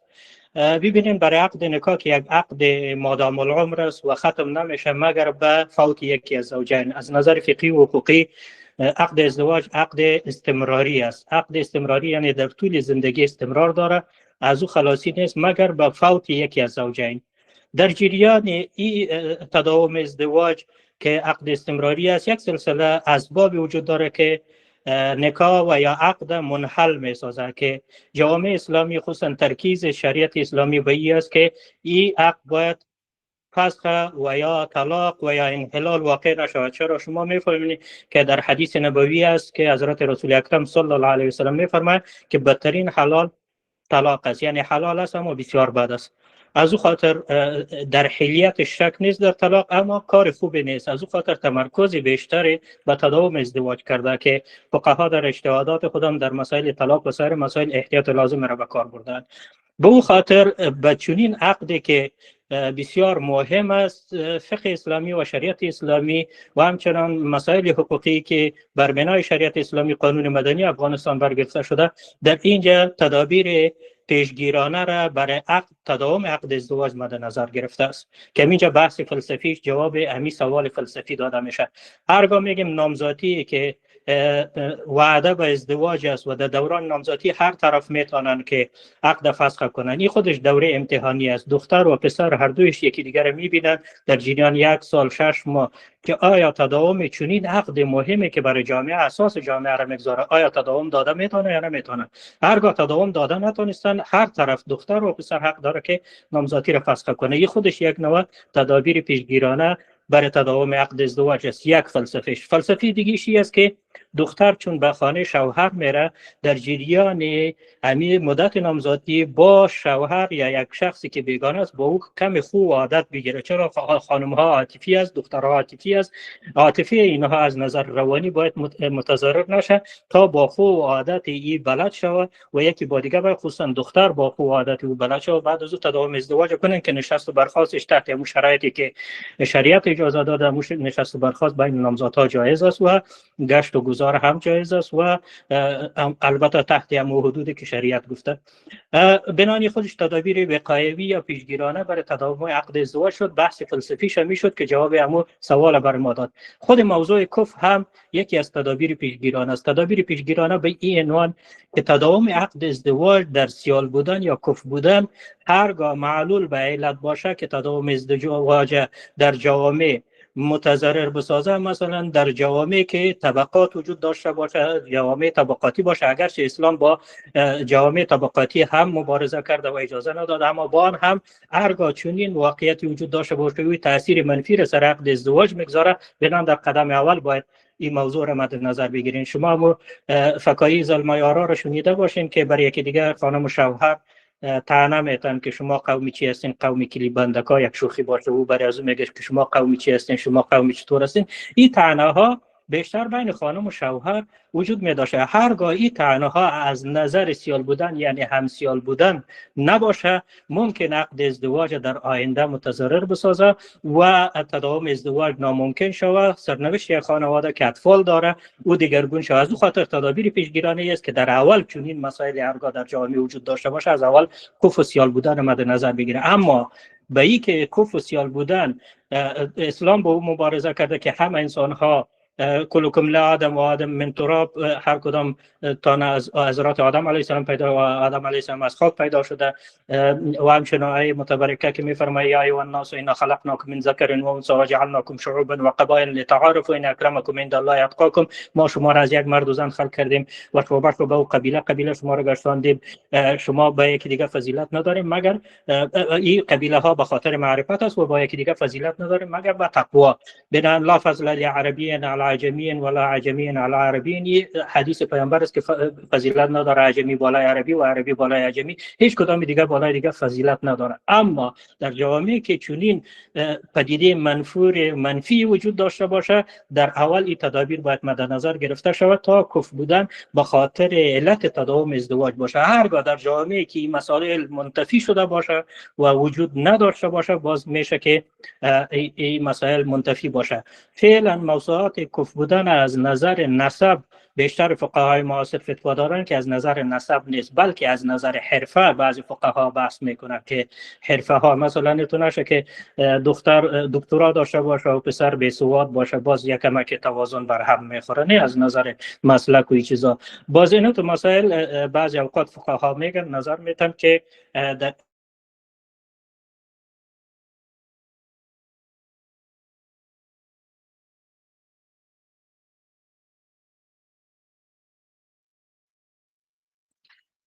فکر کنم ما با دکتر صاحب از جلسه خارج شدن. از جناب دکتر صاحب محترم میبخشین صدای ما قطع شده. یک زنگ آمد صدای من گپ خود خلاصه میسازم. بنابراین این مسائل کلش به خاطر تدابیر پیشگیرانه است. هرگاه علت موجود باشه معلول که کفر بودن است قاعدتاً به وجود آمده میتونه و اگر علت وجود نداره معلولی که کفر بودن است یا اصلا وجود نداره. از اون خاطر قانون مدنی افغانستان مسائل کفر بودن مد نظر نگرفته و عاقله رشیده کسی که سن رشد تکمیل کرده باشه که 16 سالگی است و عقلش کامل باشه یعنی دیوانه و معتوه نباشه، این دختر میتونه خود در عقد نکاح یک جوان بیاره و یک عقد درست است و بالای از کسی اعتراض کردن نمیتونه. خود دختر از نظر فقه حنفی که قانون مدنی افغانستان دیدگاه فقه حنفی رو گرفته، عاقله رشیده میتونه خود به عقد نکاح برای یک جوان بیاره، اما به این عنوان نه که باز 5 روز بعد این نکاحشان فسخ شود. چیز دیگه که از نظر روانشناسی مطرح بحث است، از سن 15 سالگی الی 22 سالگی که معاون صاحب اینجا هستن، از نظر روانشناسی سنین انحرافی از زود مردم عاشق میشه، زود منصرف میشه و این مسائل بیشتر در جوانان وجود می داشته باشه. این مسائل به خاطر که شریعت حکم کرده باشه و کنترل کرده باشه، کمک صلاحیت ها را میگیره برای ولی میتا، چون او جهان دیده است و تجربه زندگی را داره، به خاطر که دختر چی نشه فریب نخوره و جوانای فریبکاری را فریب نده و تحت احساسات بسیار عاطفی دختره که عاطفی است تحت عاطفه نبیاره. به خاطر کم صلاحیت ها را برای والدین داده و این صلاحیت ها هم در محدوده شریعت اسلامی برای والدین و خصوصا برای ولی که داده شده از این دیدگاه است. بنام تشکر استاد گرامی، من در کار هستم، خواستم که کمی برای خواهرها و دوستایی که اینجا هستن با تایید سخنان استاد اشارات داشته باشم. تشکر از توجهتان. از جناب دکتر صاحب محترم محمد ظریف علمستانگزی نهایت سپاس و قدردانی داریم که با نظریات علمی و ارزشمندشان این ویبنار را پربارتر ساختند. از حضور و همکاریشان صمیمانه تشکر میکنیم. باز هم تشکر از شما دکتر صاحب محترم. به عنوان آخرین سوال مایک را واگذار می نماییم خدمت مدیر صاحب عمومی اداری دانشگاه آنلاین زن بانو آیده احمدی. مدیر صاحب عزیز، ما در خدمت شما، بفرمایید. با سلام و وقت بخیر خدمت رئیس صاحب گرامی، معاون صاحب عزیز و استاد گرامی و تمام اشتراک کننده های ویبینار. با صحتمندی و سلامتی شما استاد گرامی خسته نباشیم. در اول با سپاس از دکتر صاحب استانیزی صاحب گرامی، واقعا سوالات یکی دو تا در سخنان دکتر صاحب گرامی حل شد و یکی دو سوال دیگری هم که از جناب استاد گرامی دارم. این خود نقش امسط بودن در ازدواج در تا چی سطح باید در نظر گرفت و یک سوال دیگر که مشوره با فامیل و خانواده و همون والدینی که هست دارن یک زوج که خواسته باشن که ازدواج کنن احترام محسوب میشه. آیا این شروط الزامی هست در خود ازدواج یا خیر؟ ممنون، سپاس از شما.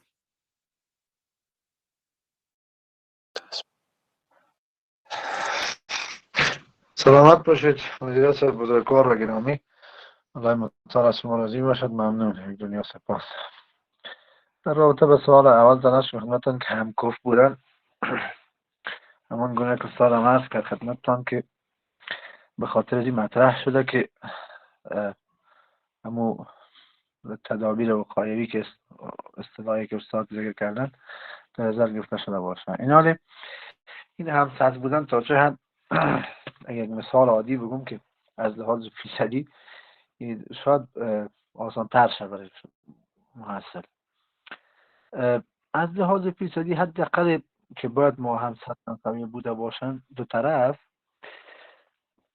یادتان باشه که حداقل باید هم 30 تا 40% با هم دیگر همسطح، از 40 تا 50 با هم دیگر همسطح بوده باشه.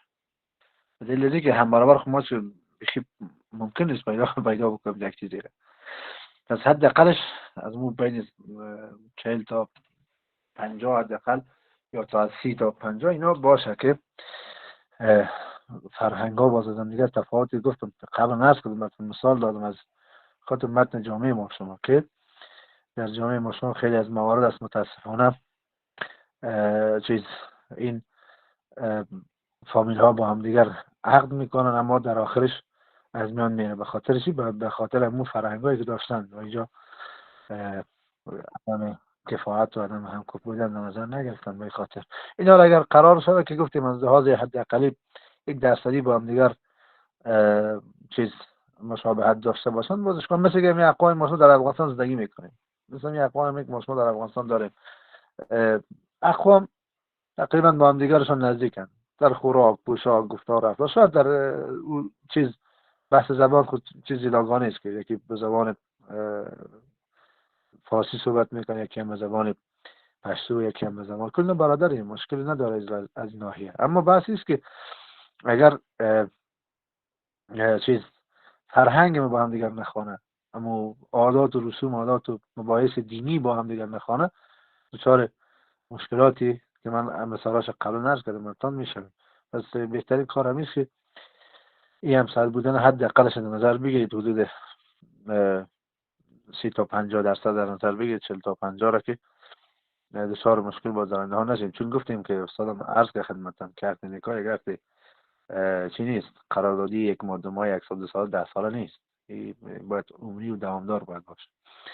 و سوال دوم گفتید که با خانواده مشوره. بله، خانواده ها مثلا پدرها و مادرها اول گونه که استادم عرض کرده خدمت شما و منم در معیار چی گفتم در شما که باید نقش مشاوره‌دهی داشته باشن فامیل ها و مشوره باید بدن برای دختراشون که برای پسراشون که چگونه نفر انتخاب بکنن و از کدام اشخاص و چگونه اشخاص دوری بکنن، شناخت داشته باشن. باید در مجموع خانواده رو در جان هر خواهری که کاری میکنه بگذاره که گفتیم اینها از ما شما که کمی بیشتر یک چند پیراهن کمک کردن و بلد هستن، جامعه رو میشناسن، دنیا رو دیدن، بلدن، مبادا در دام کسا بیفته. بهترین کار همیست که همیشه با خانواده ها، با اعضای فامیل، اصل مطلب همیست که گفتیم با پدر و مادر ها با فرزندشان دوست باشن، فضا رو طوری ایجاد بکنن که یک پسر بتونه که به دل خود بگه. در افغانستان ماشون بگو نیست که پسر که خود فیلم میدن او دختر بیچاره چگونه بگه. اگر دختر یک بگه میگن این میگه این چقدر میگه آدم بیشتر بی حیاست، دور از شما خراب باشه. نیم عادتی مردم داره.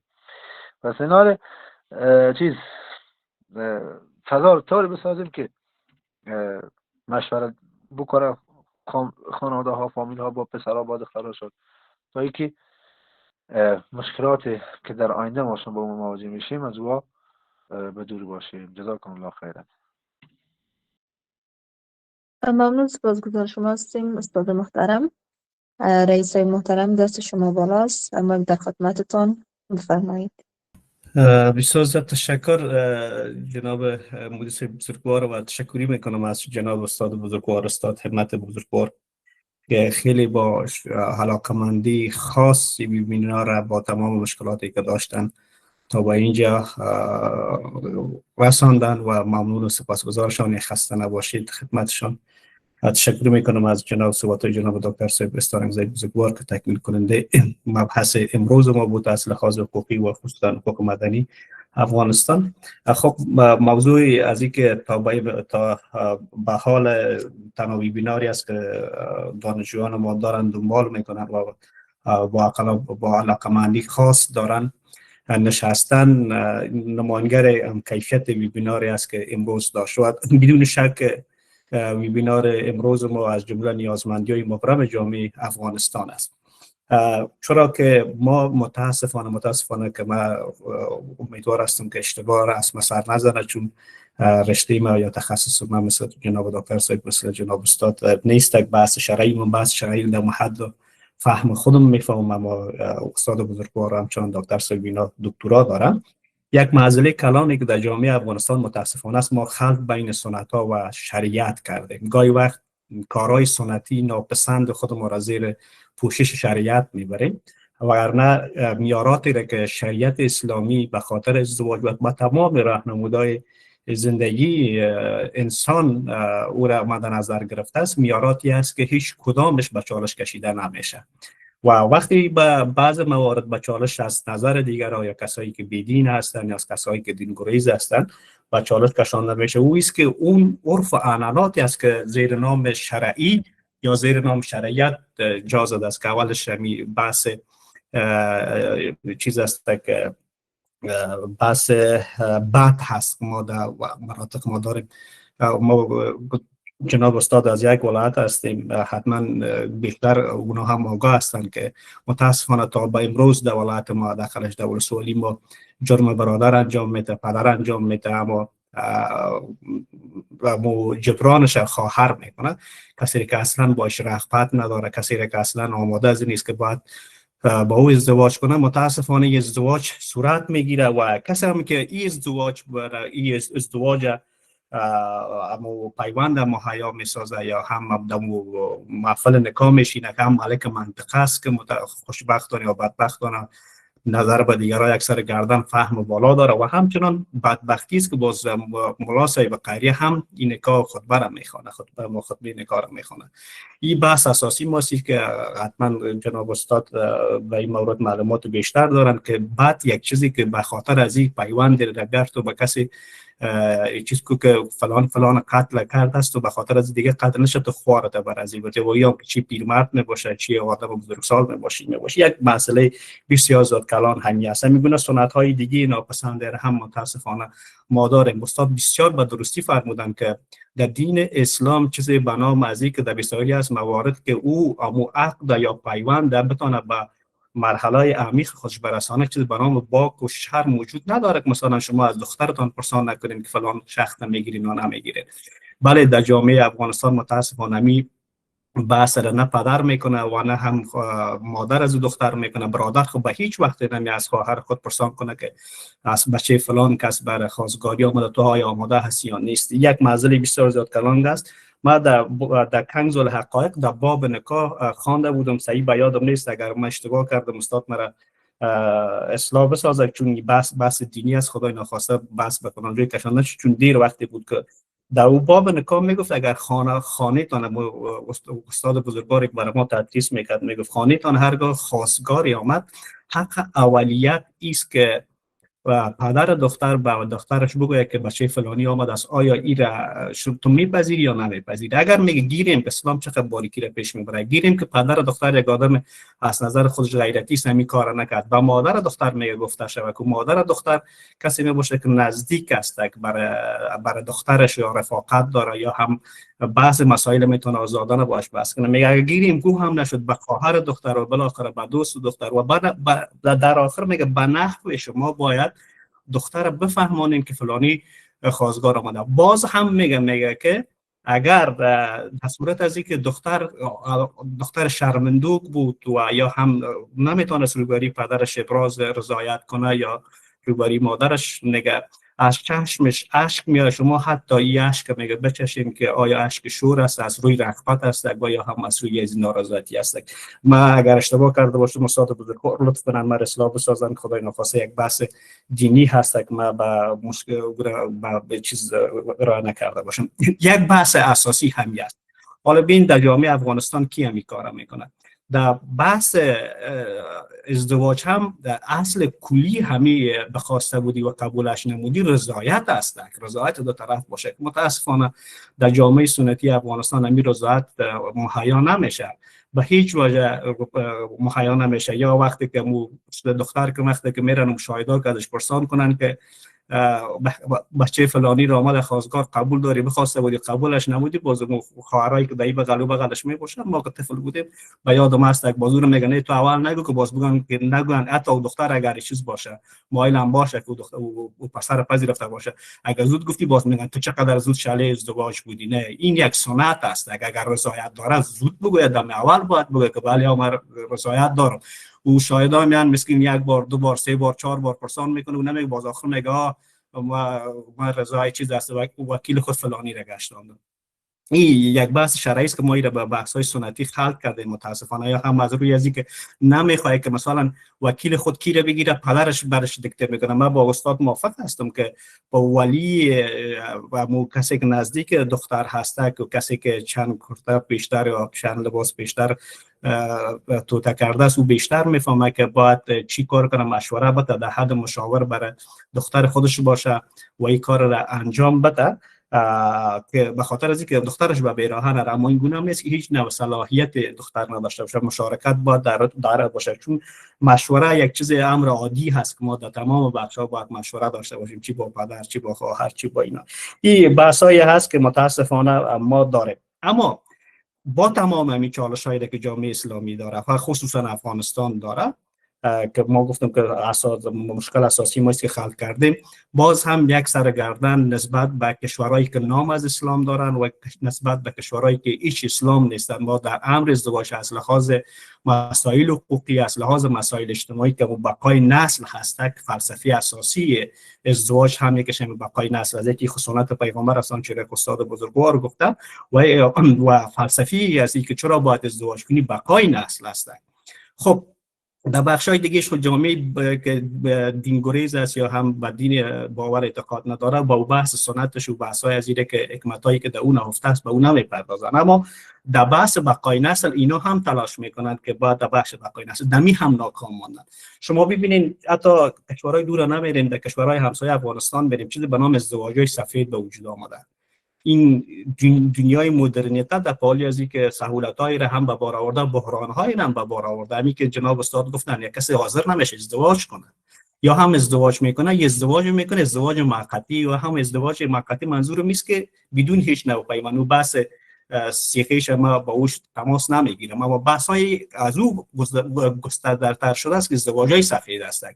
شما با کسی رابطه تامین میکنین اما داخل هیچ چوکاتی نیست، بدون هیچ نوع چیز است که قانون میرین با کسی چند وقت خانه سپری میکنین. بعد از این متاسفانه این مرض کشورهای همسایه افغانستان متاسفانه گرفته است و این باعث شده که دولت ها هم تلاش دارن که مجبور بسازن، حتی تشویق میکنن، مالیه را کمتر میسازن که باید اینا پیوندایشان به شکل قانونی یا از لحاظ اسلامی یا از لحاظ حقوقی باید داشته باشن که بقای نسلش و کسی حاضر به این نیست.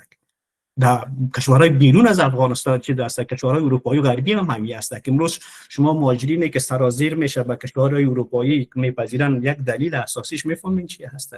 یک دلیل اساسیش است که اینا با نیروی بشری مواجه، با کمبود نیروی بشری مواجه هستند.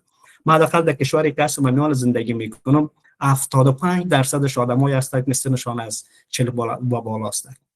اینا عاشق چشم گوش کسی نیستن که از روی رغبت و بشر دوستانه بیان با کسی ویزای بشر دوستانه بدن که شما بین به کشور ما.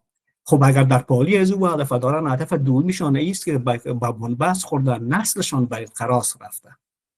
چرا کسی آماده به ازدواج نیست، کسی اصلا نمیخواد که ازدواج کنه، یا ازدواج ها هم ازدواجی چیست که سفیده. چرا؟ به خاطر از اینکه اینا به پدیده به ازدواج به یک امر ارزشی نگاه نمیکنن. اینا فقط استفاده ابزاری به اون نگاه میکنن و ابزاری هم تا وقتی که مورد استفاده شان و میلشان بود از او خوب است، اگر در غیر از یک مورد استفاده نگرفت نه. حالا درست است که دولت‌هایشان جامعهشان نیاز داره و بقای نسل، اما یک فردی که در قرن 21 زندگی میکنه از لحاظ خودش، از دید خودش نگاه، چرا برم خود مرا پابند به قاعده و قانون یک کسی دیگه بسازم که سر ما امر کنه که این کار نکنه، یا هم زندگی ما با او تقسیم کنم. باز مسائل میراث و مسائل دارایی و ثروت اینایش هم یک جنجال دیگه هست که میکنن. از او خاطر است که حتی کسایی که در جامعه اروپایی هم ازدواج میکنن، ازدواجشون رسمی نمیکنن، ثبت نمیکنن. ازدواجشون مهم است. این یک مسئله بسیار بزرگ است. با توجه به که دین مبین اسلام یک دینی هست که از لحاظ ارزشی و از لحاظ فرهنگی شما را بدون از اینکه قاعده و قانون شر شما وضع کنه یا کشور وضع کنه، از لحاظ اعتقاداتی و ارزشی شما را وادار به این میسازه، یا هم شما را میخواهید که براتون میگه که ارزش‌های ازدواج دایی هست که باید ازدواج کنین و است. و بحث دیگه که میخوایم داشته باشیم است که در این مورد استاد بزرگوار داشتن. من البته چیزایی که میگم با چیزای عملی که چند سالی در روسیه بودم دیدم و حال هم در اروپا دارم میبینم و کسایی که هستن با ما هم نظر هستن. ببینید یک مشکلات بسیار زیاد اساسی است که پیوند خانواده ها و یا هم مسائل خانوادگی در غرب از بین رفته کلند. درست است که امروز که ما مراکز بزرگسالار را میبینیم از تمام سهولت ها اینا برخوردار هست. باور کنید بله، ما هم در افغانستان بودم فکر میکردم که موجه که وقت کسی که پدر میسفید یا مادر میسفید با یک مرکز بزرگسالای هم بردن اونجا دیگه چیز به اورچی دیگه میشه، همه چیز برش مهیاست، یک دکتر است، همه چیز. اما یک چیز نیست که او بازم به چالش هست، میفهمین اون رو نتونستن جبران کنن. مهر و محبت فرزندی هست و او را هیچ نرسی نمیتونه که برای از او پیرمرد و او ریش سفیدی و پیچ سفید بده. هرچند که بیساریش رول بازی میکنن. من میشناسم کسایی را میجن میان شیرینی میکنن، میان با او بازی میکنن، حتی از دختر پسرش هم کرده با او زیادتر مهر می‌ورزند که او کمبود امیر نداشته باشه و متاسفانه او با اون کمبود داره. چرا اون فرزند واقعی چیزی دیگه هسته و این یک معضل بسیار زیاد کلانی است که از لحاظ روحی اینا را با مشکل مواجه ساخته. گفتم که از لحاظ پرستاری، از لحاظ مهیا ساختن تمام شرایط زندگی همه چیز برشان چون از تقاعدشان میگیرن و امور نموجه برشان به مصرف میرسن و دارایی هاشان هم همه به دولت میمونه و دولت مکلف است تا چند سال عمری را که اونا ماندن دیگه کار کردن میتونن بالای خودشان مصرف کنن. اما چیزی را که نتونستن کوره با توسط از او جبران کنن مهر و محبت پدر به پسر، پدر به دختر و دختر به پدر هسته، او رو نتانستن تا هنوز هم با هیچ هوش مصنوی می نمیشه، با هیچ پیشرفت طریقی دیگه نمیشه، چون یک چیز طبیعی نیست. شما یک چیز مصنوی رو چطور میتونید یک چیز طبیعی کنین؟ شما ماست را که از گاو بگیرین، شیری را که از گاو بگیرین و او را ماست تبدیل کنین بخورین، مزهش یک رقم است. و چیزی را که شیر پودری را که جور میکنین باز او را به ماست تبدیل میکنین یک چیز دیگه است، هم زود از بین میره و هم لذت و اصالت از او اصلی نداره. یک مثال ها میانش براتون میگم. بنا ازدواج یک بار بسیار زیاد در عین زمان که سنگین است، یک ارزش بسیار زیاد درستی است. تجربه ما هم با عنوان کسی که جوان بودیم چند سبایی در افغانستان زندگی کردیم و ایست که برای شما مسئولین عزیز ما میخوایم بگوییم که فریب نخورید. کار ساده نیست، انتخاب همسر کار ساده نیست، هیچ تصمیم بزرگتر از انتخاب همسر نیست. بسیار زیاد دقیق باشین با تمام معیاراتی را که جناب استاد یاد کردن و معیارات شرعی و اسلامی هستند و معیارات است که حداقل روی از او اجماع صورت گرفته، اجماع علما صورت گرفته است که باید به این معیارات داشته باشه. چیزی که بسیار با دقیق باشین شخصیت هستند. وقتی که شما کسی را از لحاظ شخصیت و چیز میکنید، چون بدون شک کسی که دیندار باشه آدم با شخصیت هستند و او هیچ وقت کار اشتباهی را نمیکنه که شما رو با مشکل مواجه بسازه. درست است تحصیل یک ارزش از همه چیز نیست، پول ارزش از همه چیز نیست، اما شخصیت یک ارزشه. روی بچه هایی که لاکت بند میکنن به سبک زندگی یک دختر خودشان تنظیم میسازن حساب باز نکنید.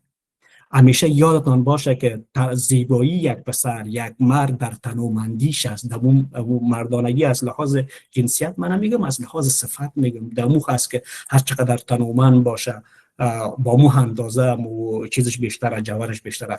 و از یک دختر هر چقدر که اون نازک باشه و مو چیز باشه او بیشتر است. چطور میتونی تو روی کسی باز کنی که مثل دخترها واره لاکت در گردنش مندازه، میایش استایلش مثل دخترها واره جور کرده و فردای روز اگر در جامعه مثل افغانستان واره فشار سرش بیاره، ایوز از این که تو روی شانه از او اشک بریزی، او روی شانه تو اشک بریزه. این یک مسئله بسیار زیاد بزرگ است. چیزی که استاد گفتن که توانایی اقتصادی داشته باشه و بتونه که این معضل اقتصادی را رفع کنه. و آخرین موردی که میخوایم جناب استاد به او بسیار به شکل چیزش اشاره داشتن اوست که متاسفانه جامعه افغانستان جامعه هست که بیشتر از این که محق صلاحیت چیزی که با همسرش که یک کسی داشته باشه، چی خانم باشه و چی چیز داشته باشه، پسر داشته باشه، با او بتن بیشتر مادرها میگیرن، دخالت میکنن. ما به این موارد دیدیم در جامعه افغانستان. یا از لحاظ شرعیش هم امور رو خیلی استاد گفت درست نیست، که از لحاظ اجتماعی و حقوقیش هم درست نیست. شما در بین دو کسی که با هم پیوند دارن یا با عنوان خسور یا خشوع و یا از این طرف هم هست، از این طرف هم از دخالت میکنه، برای پسر میگه جدا شو، چی میکنی دیگه پدر مادر تا خلاص دیگه است. این درست نیست و هیچ کسی یه حق نداره که بیا یک کسی را متاسفانه با زندگی از دخالت کنه. و این ما به زیر نام از این که والا چی میشه باز به احترامی میشه گری باشه. ما اگر موردی را میبینید که خلاف ارزشاتون است، خلاف عزیز که زندگیتون تباه میسازه، اعتمادتون از بین میبره، میتونین استاد شو. این مسئله از این نیست که شما با کسی احترام میکنید. میشه پدرها خیتون نیست که پدرهایش اشتباهی نکنن، این گونه نیست که مادرهایش این اشتباهی نکردن، احترامشان واجب هست، اما در جایش بفهمین که جای خطا نمیکنن. ما دیدیم یک مورد یکی از صنفیای ما بود میگفت اگر ما بفهمم اون قدر میگفت مسائل بزرگسالی در منطقه ما کم است، اگر ما بفهمم که یک بزرگ منطقه ما یک مسئله را غلط هم میکنه، ما اجارت نمیکنم ولی استاد شما یه حقش است چون فرهنگ میگونه است. نه خیر، فرهنگ نگفته وقتی میبینی کسی بچه‌ها میفته تو رو تیرکش کو یا هم چیزی نگو که احترامش هم میکنی. نه خیر، تو هم چیزی که استاد گفتن تقوا، پرهیزگاری، دانایی هم میاره است. میتونه که پدر اون سفید و علمیت و دانایی رو نداشته باشه، اما میتونه که اون پسر داشته باشه که با دور مد نظر داشته باشه مطابق با او بتونه زندگیش تنظیم بسازه. بنابراین دخالت ها ما مشکل است. و آخرین مورد ای که ببینیم بیشتر جناب استانگزی بیشتر زیاد به مورد خوبی از لحاظ روانشناسی اشاره کردن. زندگی هر کدام ما شما شرایط خاص خودش در مقطع خاص خودش داره. امی سن جوانی یک سن بسیار زیاد سازنده و در این زمان بسیار زیاد خطرناک است. من یک چیز در ذهنم میگرد، یک مسئله همیانی است که زیادتر در بین عوام به کار برم. میگه مرغ وقت بانگدان درش میشه در نوک نوک و پرچال ما مردم اطراف هستیم. میگه راه میره، میگه چرا نمیره؟ فلسفیش میگه ایست، میگه اگر باز در وسط بام راه رفت فکر میکنه که دستکا شاید میده شود. جوانی هم اگر ما ببین کمی شبیه سازی کنیم میره مرحله است. وقتی به سن 15 سالگی وقتی که میرسی یا 14 سالگی میرسی فکر میکنی که عقل کل خودت هستی، همه چیز میفهمی، چون از لحاظ انرژی سرشار از انرژی هستی، از لحاظ غرور خداوند یک برات توانایی را عطا میکنه، فکر میکنی همه چیز ما میفهم. اما اگر تا سن 24 یا 25 اگر دینی میشه خودت تونستی نگاه کردی در راه راست از انرژی در راه مثبت استفاده کردی، آدم موفق هستی. اگر نتونستی خدای نخواسته دیگه که گمراه شدی دیگه میری و با سیاچال میری تا که پایت به کنام جای بند شد و بیفتی دوباره برخیزی بفهمی که اشتباه کردی. در این سن نیاز است که مشوره کنی. یادتان باشه پدرها مادرها هیچ وقت به بدخواه دختر خود نیستن یا بچه خود نیستن. اینا توجه بیشترشان به همین است که دخترشان یا پسرشان با کسی ازدواج کنه که باردوش نباشه، با کسی شبه که خوش باشه. اکثریت پدرها همین هسته، همین خواستشان همیست. مشوره پدر هم قبول کن، انتخاب خود داشته باش، اما پیش از باز مشوره که برای پدرت که من بچه فلانی رو میگیرم درست است یا نیست، من دختر فلانی رو میگیرم درست است یا نیست. او باز دیگه عبادش برات میگه. شاید تو از لحاظ ظاهری، از لحاظ اقتصادی و از لحاظ اما موارد دیگه انتخابات تو درست است، اما باز انتخابات تنها با این خلاص نمیشه. انتخابات است که پدر از چی کار است. نسب اصل نسب یک چیزی بسیار زیادم گفت فکر کنیم یا موارد دیگه که هست که دکتر صاحب لحاظ و جناب استاد علمی شه به کار بردن همون اصل نسبی که ما ازش میگیم میسکی بسیار خانواده بسیار زیاد فرق میکنه. اگر تفاوت فرهنگی حتی وجود داشته باشه میتونه شما رو به چالش بکشه. ما موارد دلتین مسئله خاص اقتصادیش بحث میکنم که اقتصاد یک دختر فامیل یک دختر نسبت به یک پسر بیشتر بوده. این اقتصاد از اینکه خوبتر بوده است ازدواج کردنی باعث شده است که بدبخت بسازه این بچه را. به خاطر چی فکر کرده که ما پول دارم، هر چیزی که گفت پدرم ما گفت میره با تامین بسازی، ما دختر پولدار هستیم تو را گرفتم، تو باید هر چیزی که ما گفتم تو باید این کار رو انجام بدی. این غلام به خودشان گرفتن. این درست نیست. چون تفاوت چیست؟ تفاوت از لحاظ سطح اقتصادی است. میگونه میتونه تفاوت‌های فرهنگی هم ما را به چالش بکشانه و تفاوت‌های دیگه از ما را به چالش میکشه. و چیزی که بسیار زیاد مهم است که شناخت دقیق باید داشته باشه. شناخت یک شبه اتفاق نمیفته. استاد بسیار خوب گفت. سابقا حتی در رسم هم بود که وقتی یک کسی به یک جای خواستگار میرفتن از منطقهشان، از محلشان، از وکیلشان، از مولای مسجدشان همه معلومات جمع میکردن، بعد از این باز آماده میشدن که باید ازدواج کنن. شناخت یک شبه از طریق دنیای مجازی اتفاق نمیفته. دخترها یادتان باشه دنیای مجازی بسیار چیزایش درست است اما بسیار کار چیزای اشتباه هم داره. شما ببینید شکل انسان تغییر میده. اصلا انسان یک چیز دیگه هست، اینجا فلتر بشه چیز دیگه وانمود میشه. و این بازی نخورین. در دنیای مجازی هیچ وقت دل نبندین. دنیای مجازی همون گونه تمام میاراتش مجازی هست. بنان تا که کسی را شناخت درست ندارن. یک کسی را دیدین در صفحه فیسبوکش بسیار مطالب ورزنده خیلی خوبه را نوشته، میگن فکر کنید که یک بچه با شخصیت است، اما یادتان باشه که شاید از چت جی پی تی گرفته باشه، شاید یک کسی دیگه کمک کرده باشه، شاید آن چیزی که نوشته باورش به اون نیست. همین هست از لحاظ ظاهری. اینا در هیچ وقت بازی نخورین که بسیاری از مشکلات دیگه هم بیاست. و آخرین حرف که چند بخش گفتم آخر میشه، چیزی که ما در دنیای بیرون در غرب میبینیم برای شما میگم که قسمتون میتونم برای آدمی که در اروپا زندگی میکنه و او سنش رفت از روی 40-45 تو دختر 18 ساله و 12 ساله 20 ساله هیچ وقت ازدواج نکنی. این هم در افغانستان اتفاق افتیده. متاسفانه نظر به دلایل اقتصادی، نظر به اینکه به تو کیس جور میکنه، تو را افغانستان میبره و تو با این ازدواج کنی، میفهمی چی میکنی، هم تو با او صادق نیستی، هم زندگی خودت خراب میکنی و هم زندگی از او را خراب میکنی. میخوام دیدیم دغه چونی پیوندار رو دیدیم. با محض از اینکه دختر به اینجا که نه سال اول چون پس سال دوم باز وقتی که دید خب پیرمرد به دردش نمیخوره، راست میره دیگه، او طلاق خودش میگیرم، زندگی از او خراب کردی، مسئولیت خراب کردی.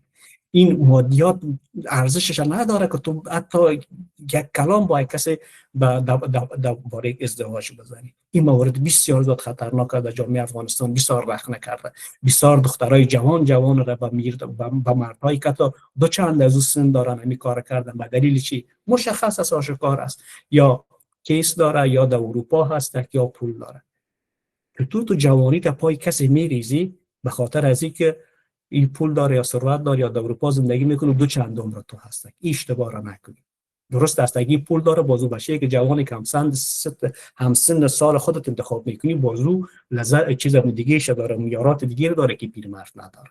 کل چیز خو پول نیست، کل چیز خو اروپا نیست، کل چیز زندگی نیست. زندگی که در اروپا کنید. این موارد ما در نظر داشته باشین.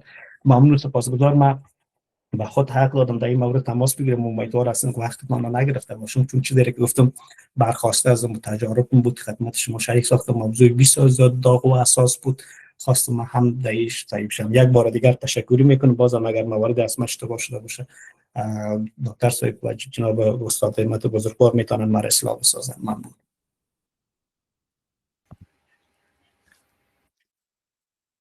مننه کوم له تاسو څخه رئیس صاحب محترم، ستاسو د ارزښتمند جمع بندي څخه او همچنان د